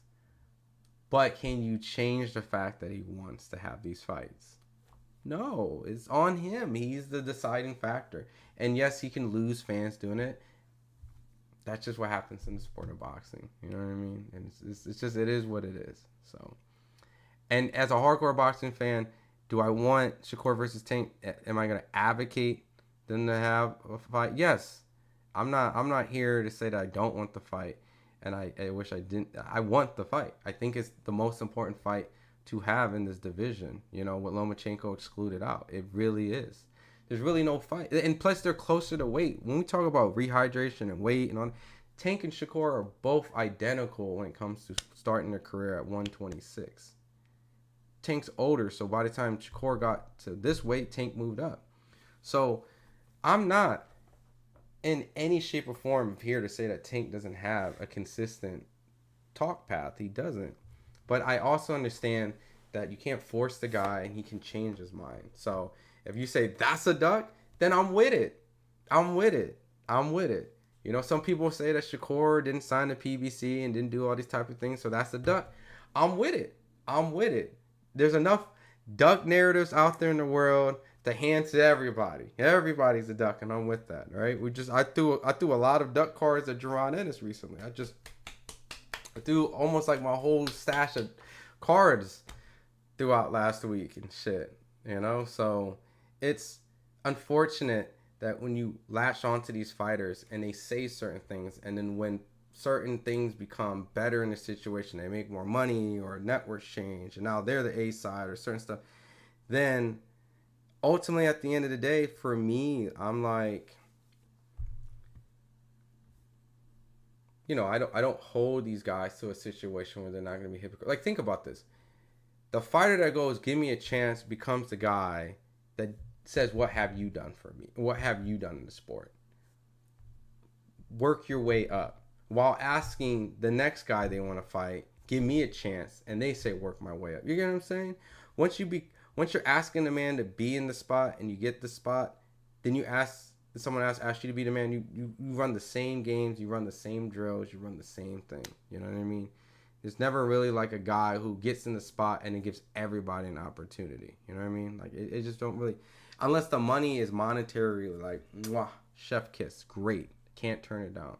And even then, they probably still have to come to some sort of mutual business agreement that most times these guys don't really like each other. Like, at the end of the day, 206 Kev, like, you have to take the principle. Al Heyman and Jay Prince have to work together to make this fight. And depending on your track record of knowing, like, how many Jay Prince and Al Heyman fights have made together, like, it's probably like 0 or maybe a weird 1 or 2 obscure, but nothing big that I know of. So if you can't even get Jay Prince and Al to work together, then how are you gonna get the fight made? It's deeper. It's a lot deeper than what plays out. And I know you're saying like Tank's the boss, but trust me, you think he's the boss, but there's a lot of stuff that has to get worked out. Boy, Daniel says, dude, ain't no duck narrative on Benavidez. I mean, but that's the thing. Benavidez is doing what he needs to do, is try to fight the tougher, riskier fights. Shakur might have to fight the tougher, riskier fights if they're willing to want to fight him. You know what I mean? Morrell was willing to fight Benavidez. That's great. Some of the other guys aren't willing to fight Shakur. You know what I mean? That's just the unfortunate circumstance. But you also understand that if he was a very, very lucrative fighter, and I'm not saying he's not, because Floyd Schofield jumped on that shit. It's not like he can't get opponents. He did. But I'm just saying, like, to get what public perception feels is a great fight and a risky fight for you, they're gonna have to feel the value and reward is there. So, and you might not be an opponent that they feel the value is worthy enough of that risk. So why did he pick Roach? I mean, it's an in-house fight. Roach ain't probably asking nowhere near as much money as Shakur is and his people. He has a good relationship with them, so he probably is like, what better way to fight is break bread with a homie that I'm cool with. I like his dad. You know, his dad coached me in the Nationals. We sparred each other. You know, we go back, DC area. You know, Lamont roots for him. He's a fan of him when they're not fighting each other right now. And at the end of the day, he's not asking for some crazy astronomical money to make the fight happen. Tank gets to walk away with probably 90% of the pie of what's capable of what the fighters can make. And, you know, Lamont gets an opportunity to make some money, build his name up and get an opportunity to fight for what could be considered one of the biggest upsets in recent boxing. Who doesn't want that? So, and it's an in-house fight. Like, you don't have to cross the street and do all these extravagant things. It's easy. When you start bringing in other stuff and other people and other promotions and other networks, and because it gets messier and more hands in the cookie jar. So, and I know you said that's not the pay-per-view I want. That's not the pay-per-view that I want. 206, and I'm in the same boat as you. What I'm just trying to say is, like, I'm just giving you a realistic perspective, right? I'm not giving like a fan want. I have the same requests and same demands that you do, right? My mind doesn't vary from you. Like, we're identical. But my man said, what about legacy, right? Tank don't care about legacy, all right? And, like, I played my interview with Tank, like, a couple of times. Like, definitely check it out. But we talked about that. He's not caring. Like, he don't.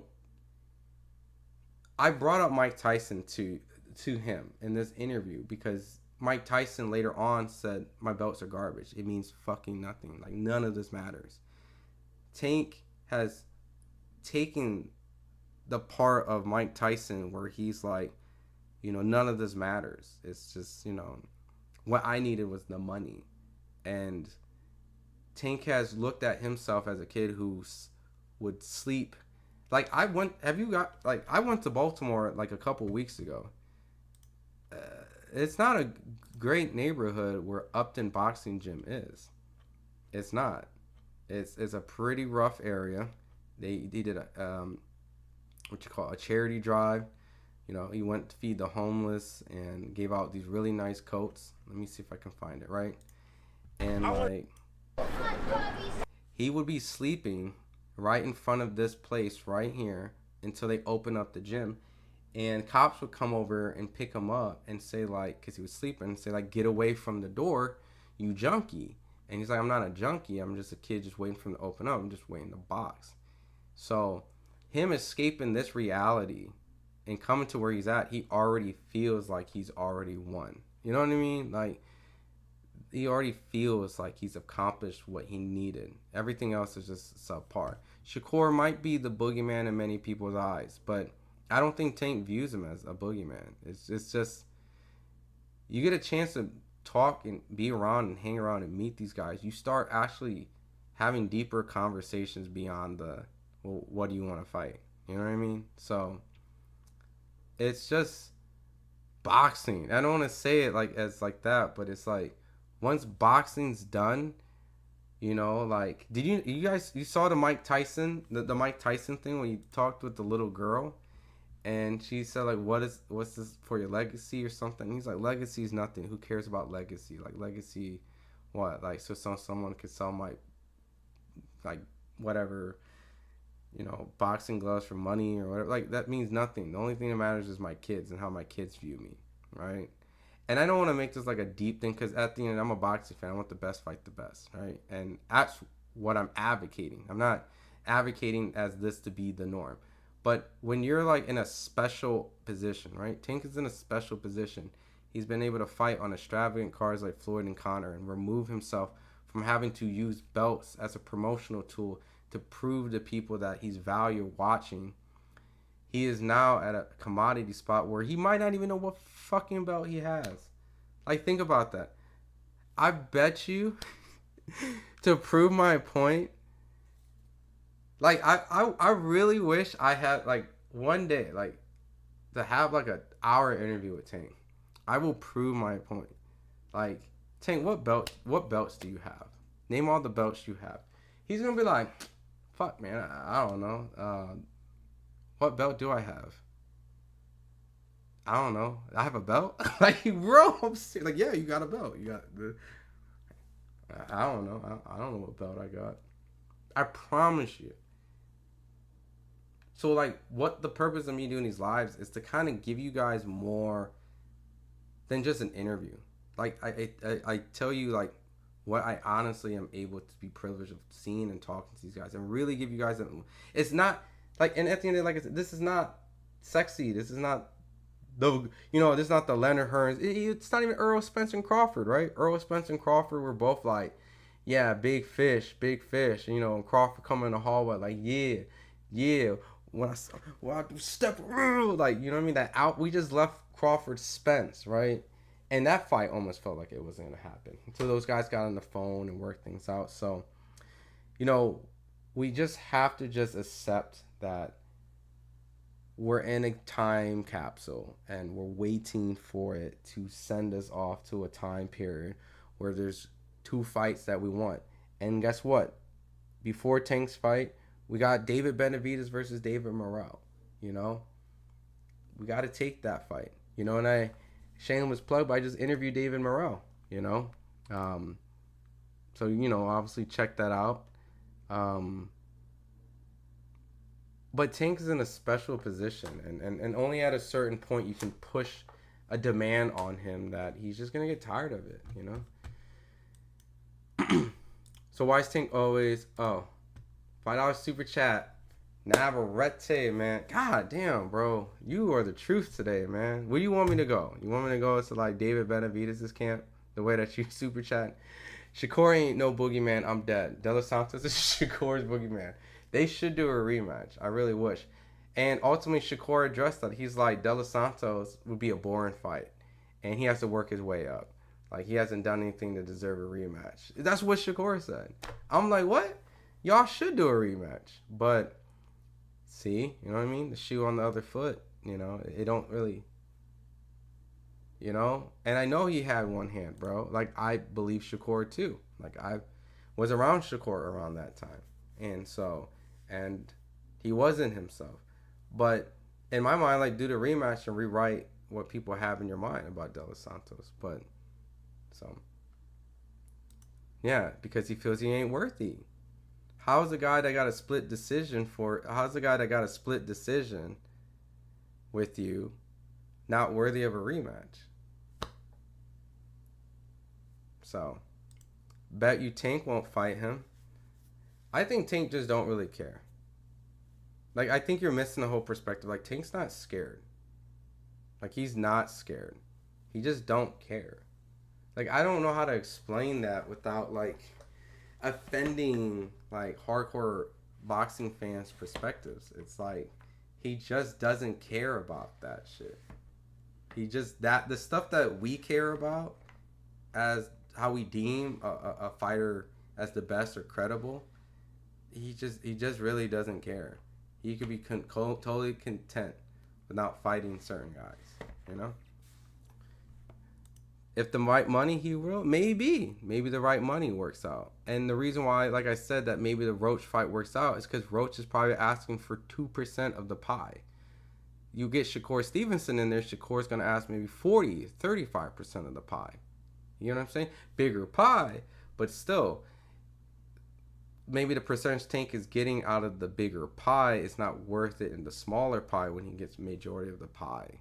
You know what I'm saying? Like, is the stuff I'm saying starting to kind of click a little bit more about, like, why certain things work the way it does versus why it should be for the sake of the sport of boxing?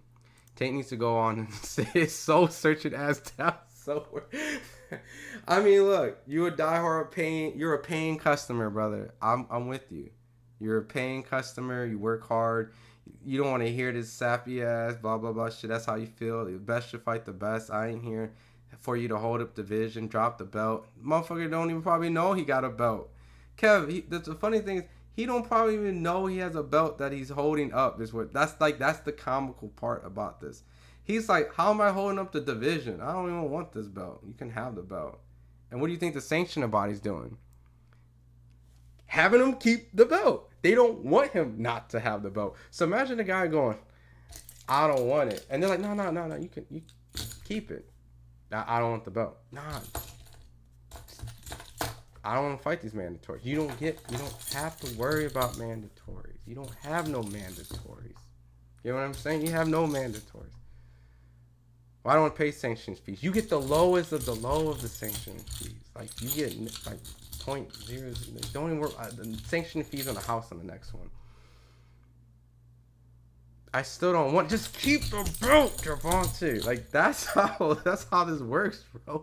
Like, like, as crazy as what I'm saying is just, you know, a guy who's been covering the sport for a while, and there's still stuff that I'm still learning. I'm not saying I'm perfect, you know, I'm still stuff I'm learning that I'm still coming to be revealed weekly and every month. Like, you gotta be kidding me. You gotta be shitting me. That's just what it is. You know what I mean? You know, and it's not to make the stream as a downer. This is to be very informative, to kind of educate you guys that you can still have your fan bases, but to really understand a little bit more. You know? My boy's laughing, man. Payday's based on fan revenue. It's like 90-10 split right now. And that's why Shakur's own team says he's not ready yet. Tank makes way more than Shakur, and that's the deal. And Insecure... Damn, are you calling him like Insecure, don't want to take a loss? The $6 million, well, Tank makes 40 at least or more? I don't know. I don't know about 40 million. That's a lot of fucking money, bands. Every fight, 40 million? I don't know about that. It's a lot of money just to be just saying. But yeah, Tank gets paid very, very well. Eddie Hearn said today that the one fight deal is a lie. Well, I'm not saying the one fight deal is real or not. 206, Kevin. You know, I'm not here to say that Steven Espinosa is telling the truth. And I'm not saying that Shakur Stevenson's telling a lie. You know, I can't actually debunk it. I just know that there's two sides, and I try to rationalize the two sides. You know what I mean? So, and Shakur's defense, and I've talked to some people on Shakur's side that were actually highly offended by the stuff that was said and said that's a terrible lie. So I'm not pushing the narrative like Shakur should have signed X, Y, Z. It's everyone's situation is different. You know what I mean? I'm just kind of coming to the reality of what it is. Let's say Shakur could beat Tank. His pride won't allow him to take a low percentage, or else he would have to prove he can beat him and become an A side. I don't know about that too. You know, like Shakur has uttered like he knows he's the B side, and if you give him an opportunity, he would take it. It might be his team that's negotiating for him, and maybe he thinks he knows what's going on, maybe he doesn't. You know, or maybe he does, and maybe he is. Maybe there's truth to that, but. Or he feels like he brings value to it and that the low ball is ridiculous. I think he thinks it has to be reasonable, but I don't think Shakur, at least the stuff he's saying, is that he doesn't not want to take the fight because he needs a certain amount of money. I think he understands that. It just does his team want to put him in a position where they're going to have to build this kid up for all this money and time for this. Is it worth it? So he has handlers for a reason, so he trusts what they say. Shakur needs to go gamble on himself if you really like that, but we will see. I mean, he's in a position now where he has Jay Prince and he's working with Turkey. There's a lot more hands in the pot. So if anything, it's a lot more complicated now than ever it was. You know, I do think that if he did have a better chance is to go work and sign with those guys, but he also expressed that there's no guarantee that he even gets it, which is true. There is no guarantee that he gets the fights. So that's why I respected Broner. Even with all his antics in Madonna performance, he knew how to use his skills and he moved that weight. He used to crack at 130, 135, but from 140, 147, he boxed. Yeah, he fought bigger guys. And you see, when you move up in weight and fight bigger guys, it gets harder. How come we can't get Tom Brown to get an interview? Lou is the Cubas Jr. on scene. Why can't they ever talk? They're the ones up on top in PBC, but you guys can't get an interview? Some bullshit.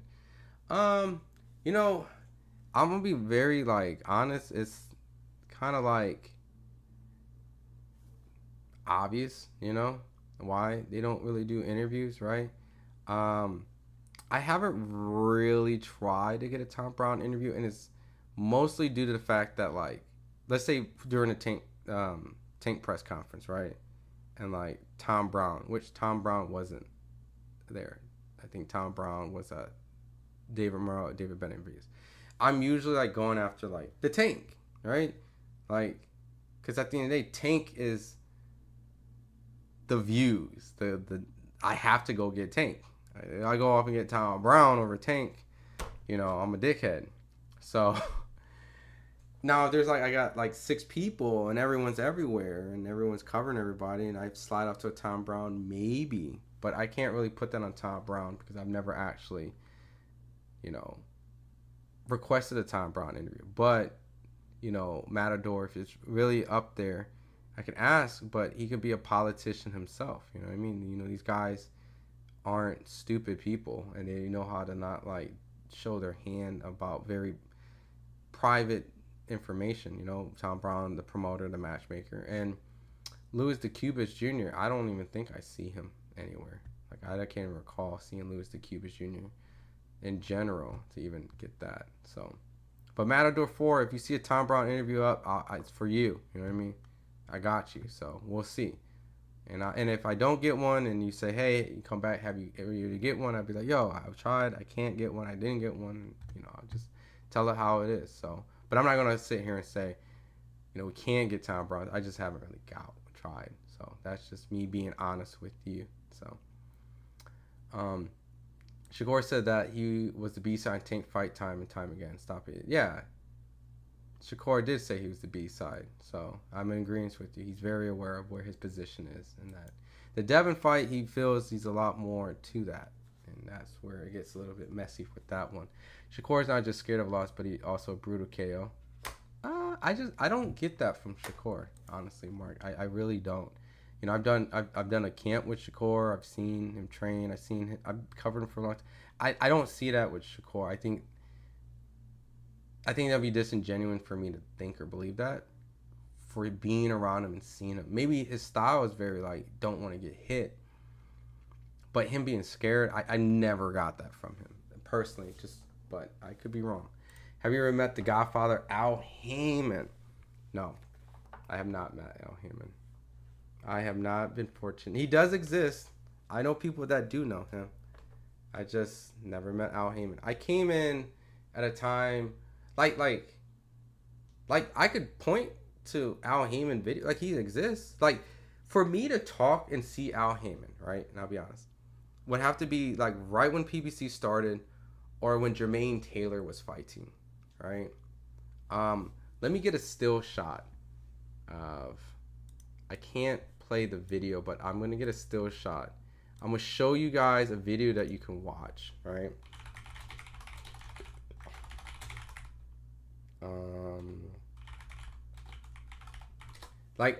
Like I was nowhere near in the boxing realm of okay, let me see. I was nowhere near the boxing realm to be okay, this is a FightHype interview. Hold on.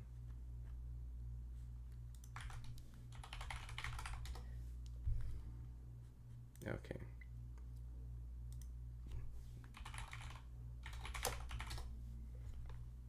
Let me see. Okay. So I'm going to show a still shot to show you guys that Al does exist. Like, I would have been covering boxing when Jermaine Taylor was fighting. And I'll tell you this. I was like, how old was I? Jermaine Taylor versus Bernard Hopkins. That was in 2005. I was like 15. So I would have been covering boxing when I was 15 years old and getting like, you know, what would be considered like journalists, right? You can see this Al, you know, it's a boxing talk.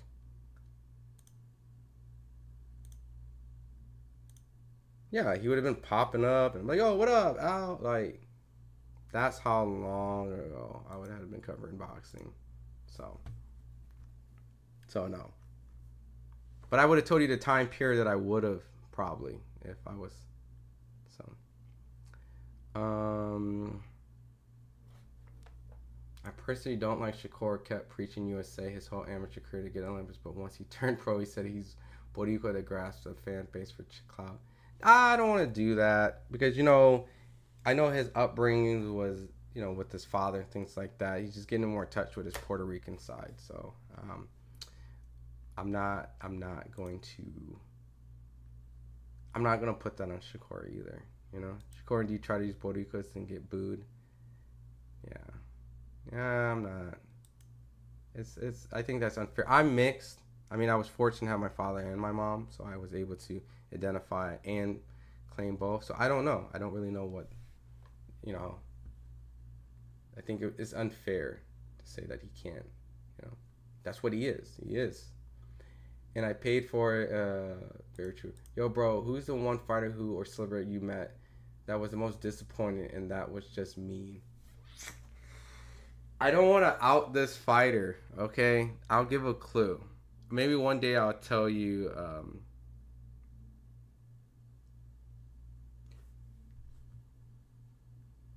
No. I'm saying he asked, "Have you ever met? Have you ever meet the Godfather Heyman?" You can see Al Heyman. I'm saying like as accessible as Al walked into that interview. He walked into somebody's interview, hugged them and all stuff.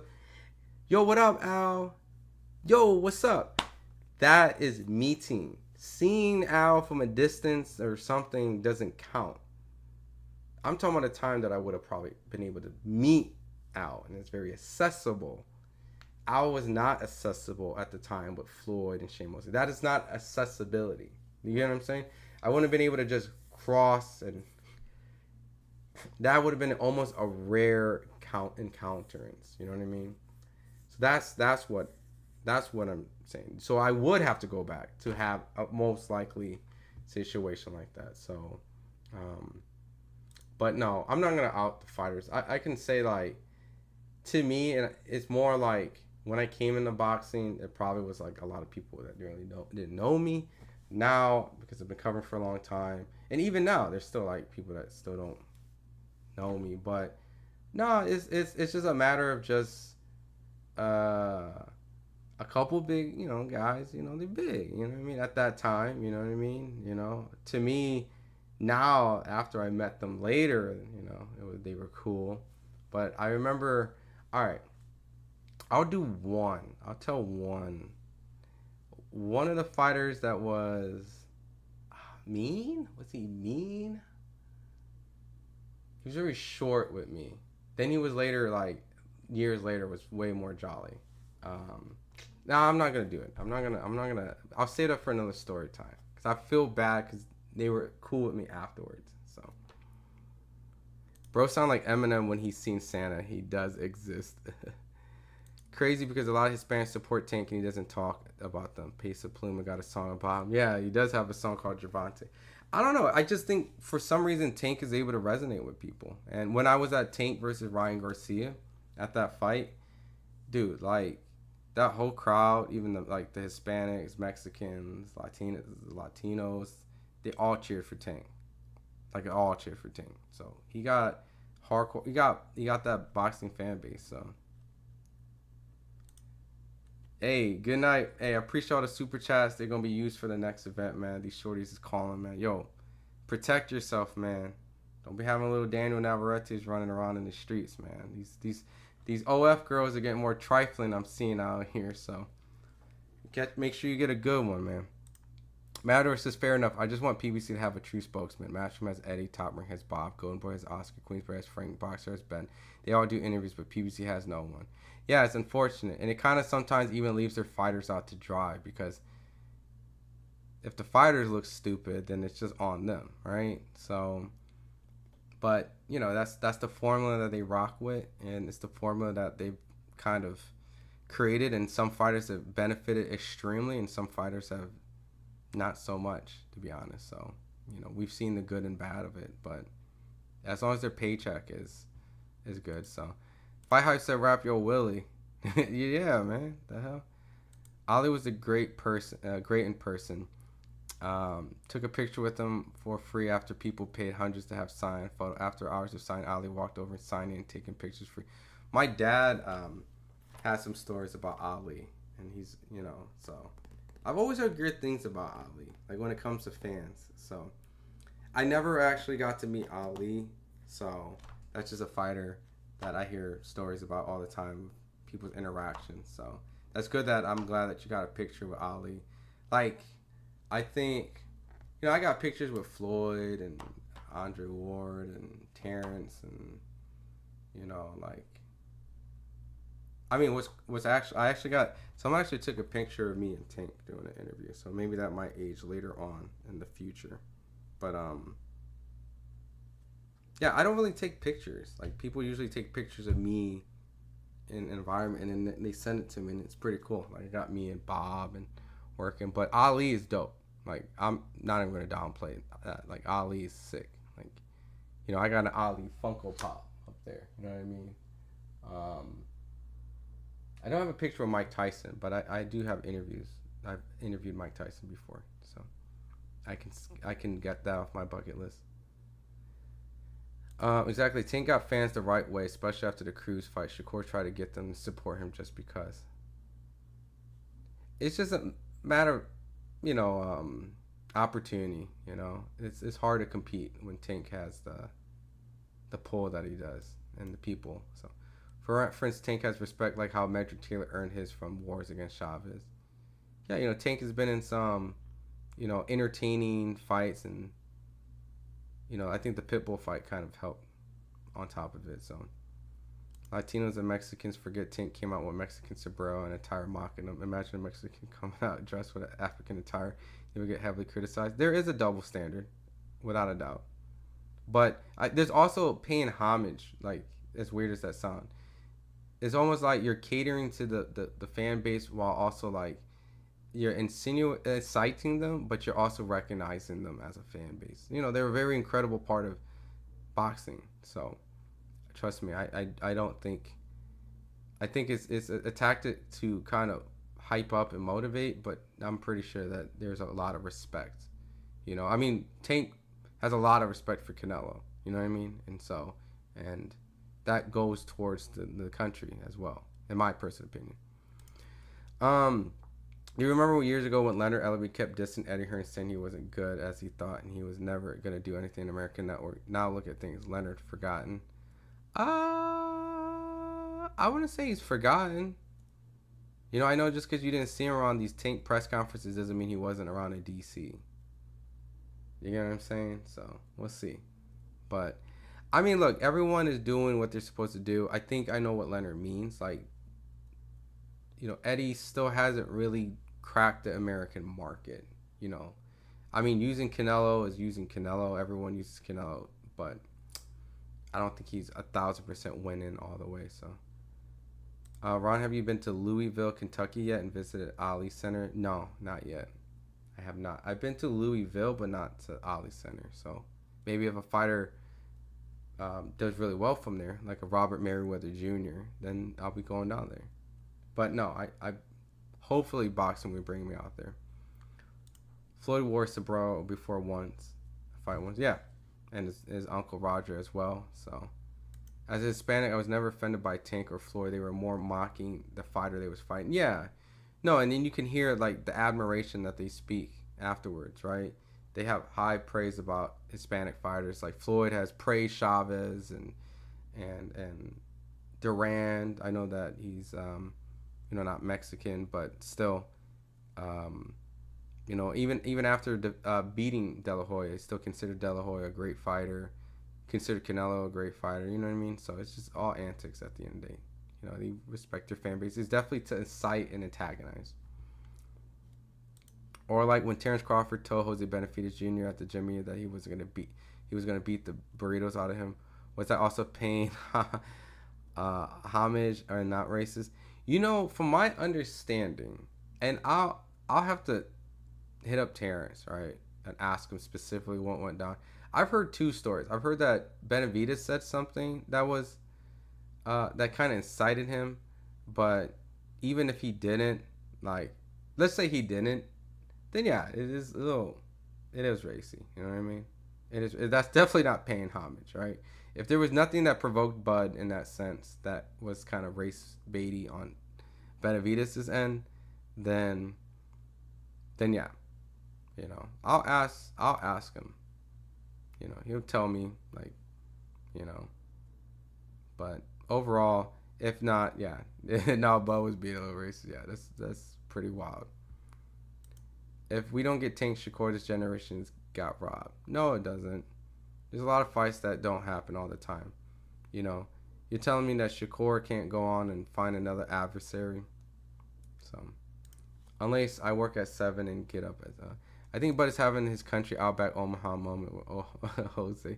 And you know what's crazy? They're actually cool with each other. After the Rocky or Creed movie, they were both in it, so they're homies now. So, oh, Roberto Duran's father was Mexican. Okay, so he's mixed a little bit. Okay, so all right. So Floyd said like what his number one fighter outside of him was what Roberto Duran. So he praises Roberto Duran, which is a Mexican, right? If you're saying his father was Mexican, so. Floyd also said he had a Mexican cutman throughout his career that he loved a lot. Oh, for sure. So, you know, boxing is an ugly sport. You know what I mean? It gets down to the nitty gritty, and so, you know, he said some stuff about like Asians, about Pacquiao when he went at them or something. So, you know, boxing's ugly. You know, Mikey Garcia put up a picture of a gorilla, and Broner said something about beating burritos out. Like it's. You know what I mean? Like it gets nasty and unfortunate. It's the reality of the sport. So, but look, I've been on here for a hot minute, and I appreciate the ones that have been staying here for a minute. You know, we at the start, you know, while it was early on, you know, we had like 200, and then you guys are the OGs that stayed around. You know, down to the 40 homie crew. You know what I mean? So, and maybe there's like some misses out there, but look, I'm gonna take a break. I've been chatting since about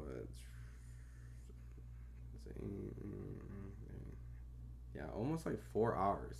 Pretty long stream. So tomorrow I'm gonna be doing a live commentary on Richardson Hitchens, Liam Paro, Oscar Valdez, and Navarrete, Robisi versus Espinoza, and I just need to just take a little rest, chill out. But check out tomorrow. I got a Charles Conwell interview that's going to be dropping soon about his stuff about the, his situation with Golden Boy. He has a fight coming out next week, and want to get a crack at Virgil and some of the people at the top. I got the David Morrell interview here. We got a lot of the Liam Paro stuff that's leading up to it. I got interviews with Valdez.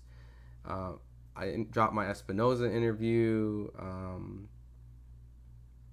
We got a lot of Tank. Obviously, I was at Tank and Roach both days. A lot of good stuff. And like I said, if you guys haven't seen it, check my interview I did with Tank. Where is it? The one about right here. Gervonta Davis and Floyd Mayweather get money and blueprint. Mike Tyson lesson learned and giving back. That saying like. This gives you a little bit more insight. So, but. Bye, NSYNC. Yep. So, as always, I appreciate you guys rocking with me. You guys have been true supporters from the beginning. I have a lot in the works. I have a huge interview that's going to be, I'll be doing live in January. I got a lot of interviews I'm going to be doing. I just wanted to kind of work on stuff in December, just getting the stream going and getting to connect with you guys. But there's going to be a lot of live interviews that's going to be kicking off next year and a lot of crazy stuff. So, I'm just saving it for 2025. I could be trying to knock some of that stuff now, but I want to just wait till next year so we can bang it out and have just a crazy next year. But you guys, if you guys want to chill around, chat amongst each other, feel free. But just be here tomorrow. You know what I mean? And I'll be more than willing to answer more questions. Give my perspective. And I'll just be my honest self, right? So appreciate you, 206 Kev, Devin Haney, John ALX, Balenciaga, what's up, man? Unlaced, Khan, John, there's a few more. I don't want to make sure I miss. I know a lot came in early. Superman, Mark, JLX, Official, Attorney Bailey. Yeah, chill, fun night. Thank you, Ron. Blessings, my G. I appreciate it. Got some really cool stuff in the works, so. And, you guys, please keep the same, passion, If you're upset that Tank is saying the stuff about Shakur, you should be, If you understand Tank's situation, you tell Shakur, hey, figure out yourself, you should feel that way. If you feel like, oh, both these guys are prima donnas, they just need to fight. What the fuck they even, just stupid. Please keep your same integrity self, and, we'll debate, we'll talk some more, and hopefully we get blessed one day. So as always, man, you guys have a safe Friday. You guys have a good tomorrow morning, and open the phone line post fight to discuss. Yeah, if that's what you want after the fight, I'll do that. I'll open up the lines if people want to discuss, and we'll get that going. So you guys have a great day. As always, I need to figure out what should I play for my outro music. I've been rocking with this Street Fighter 5 song a lot, so I'm gonna play this. This has been my jam. So good night, everyone. Appreciate you guys always supporting, man, and check out all the interviews if you haven't already. Yeah, best fight the best, bro. That's what John says. The best fight the best.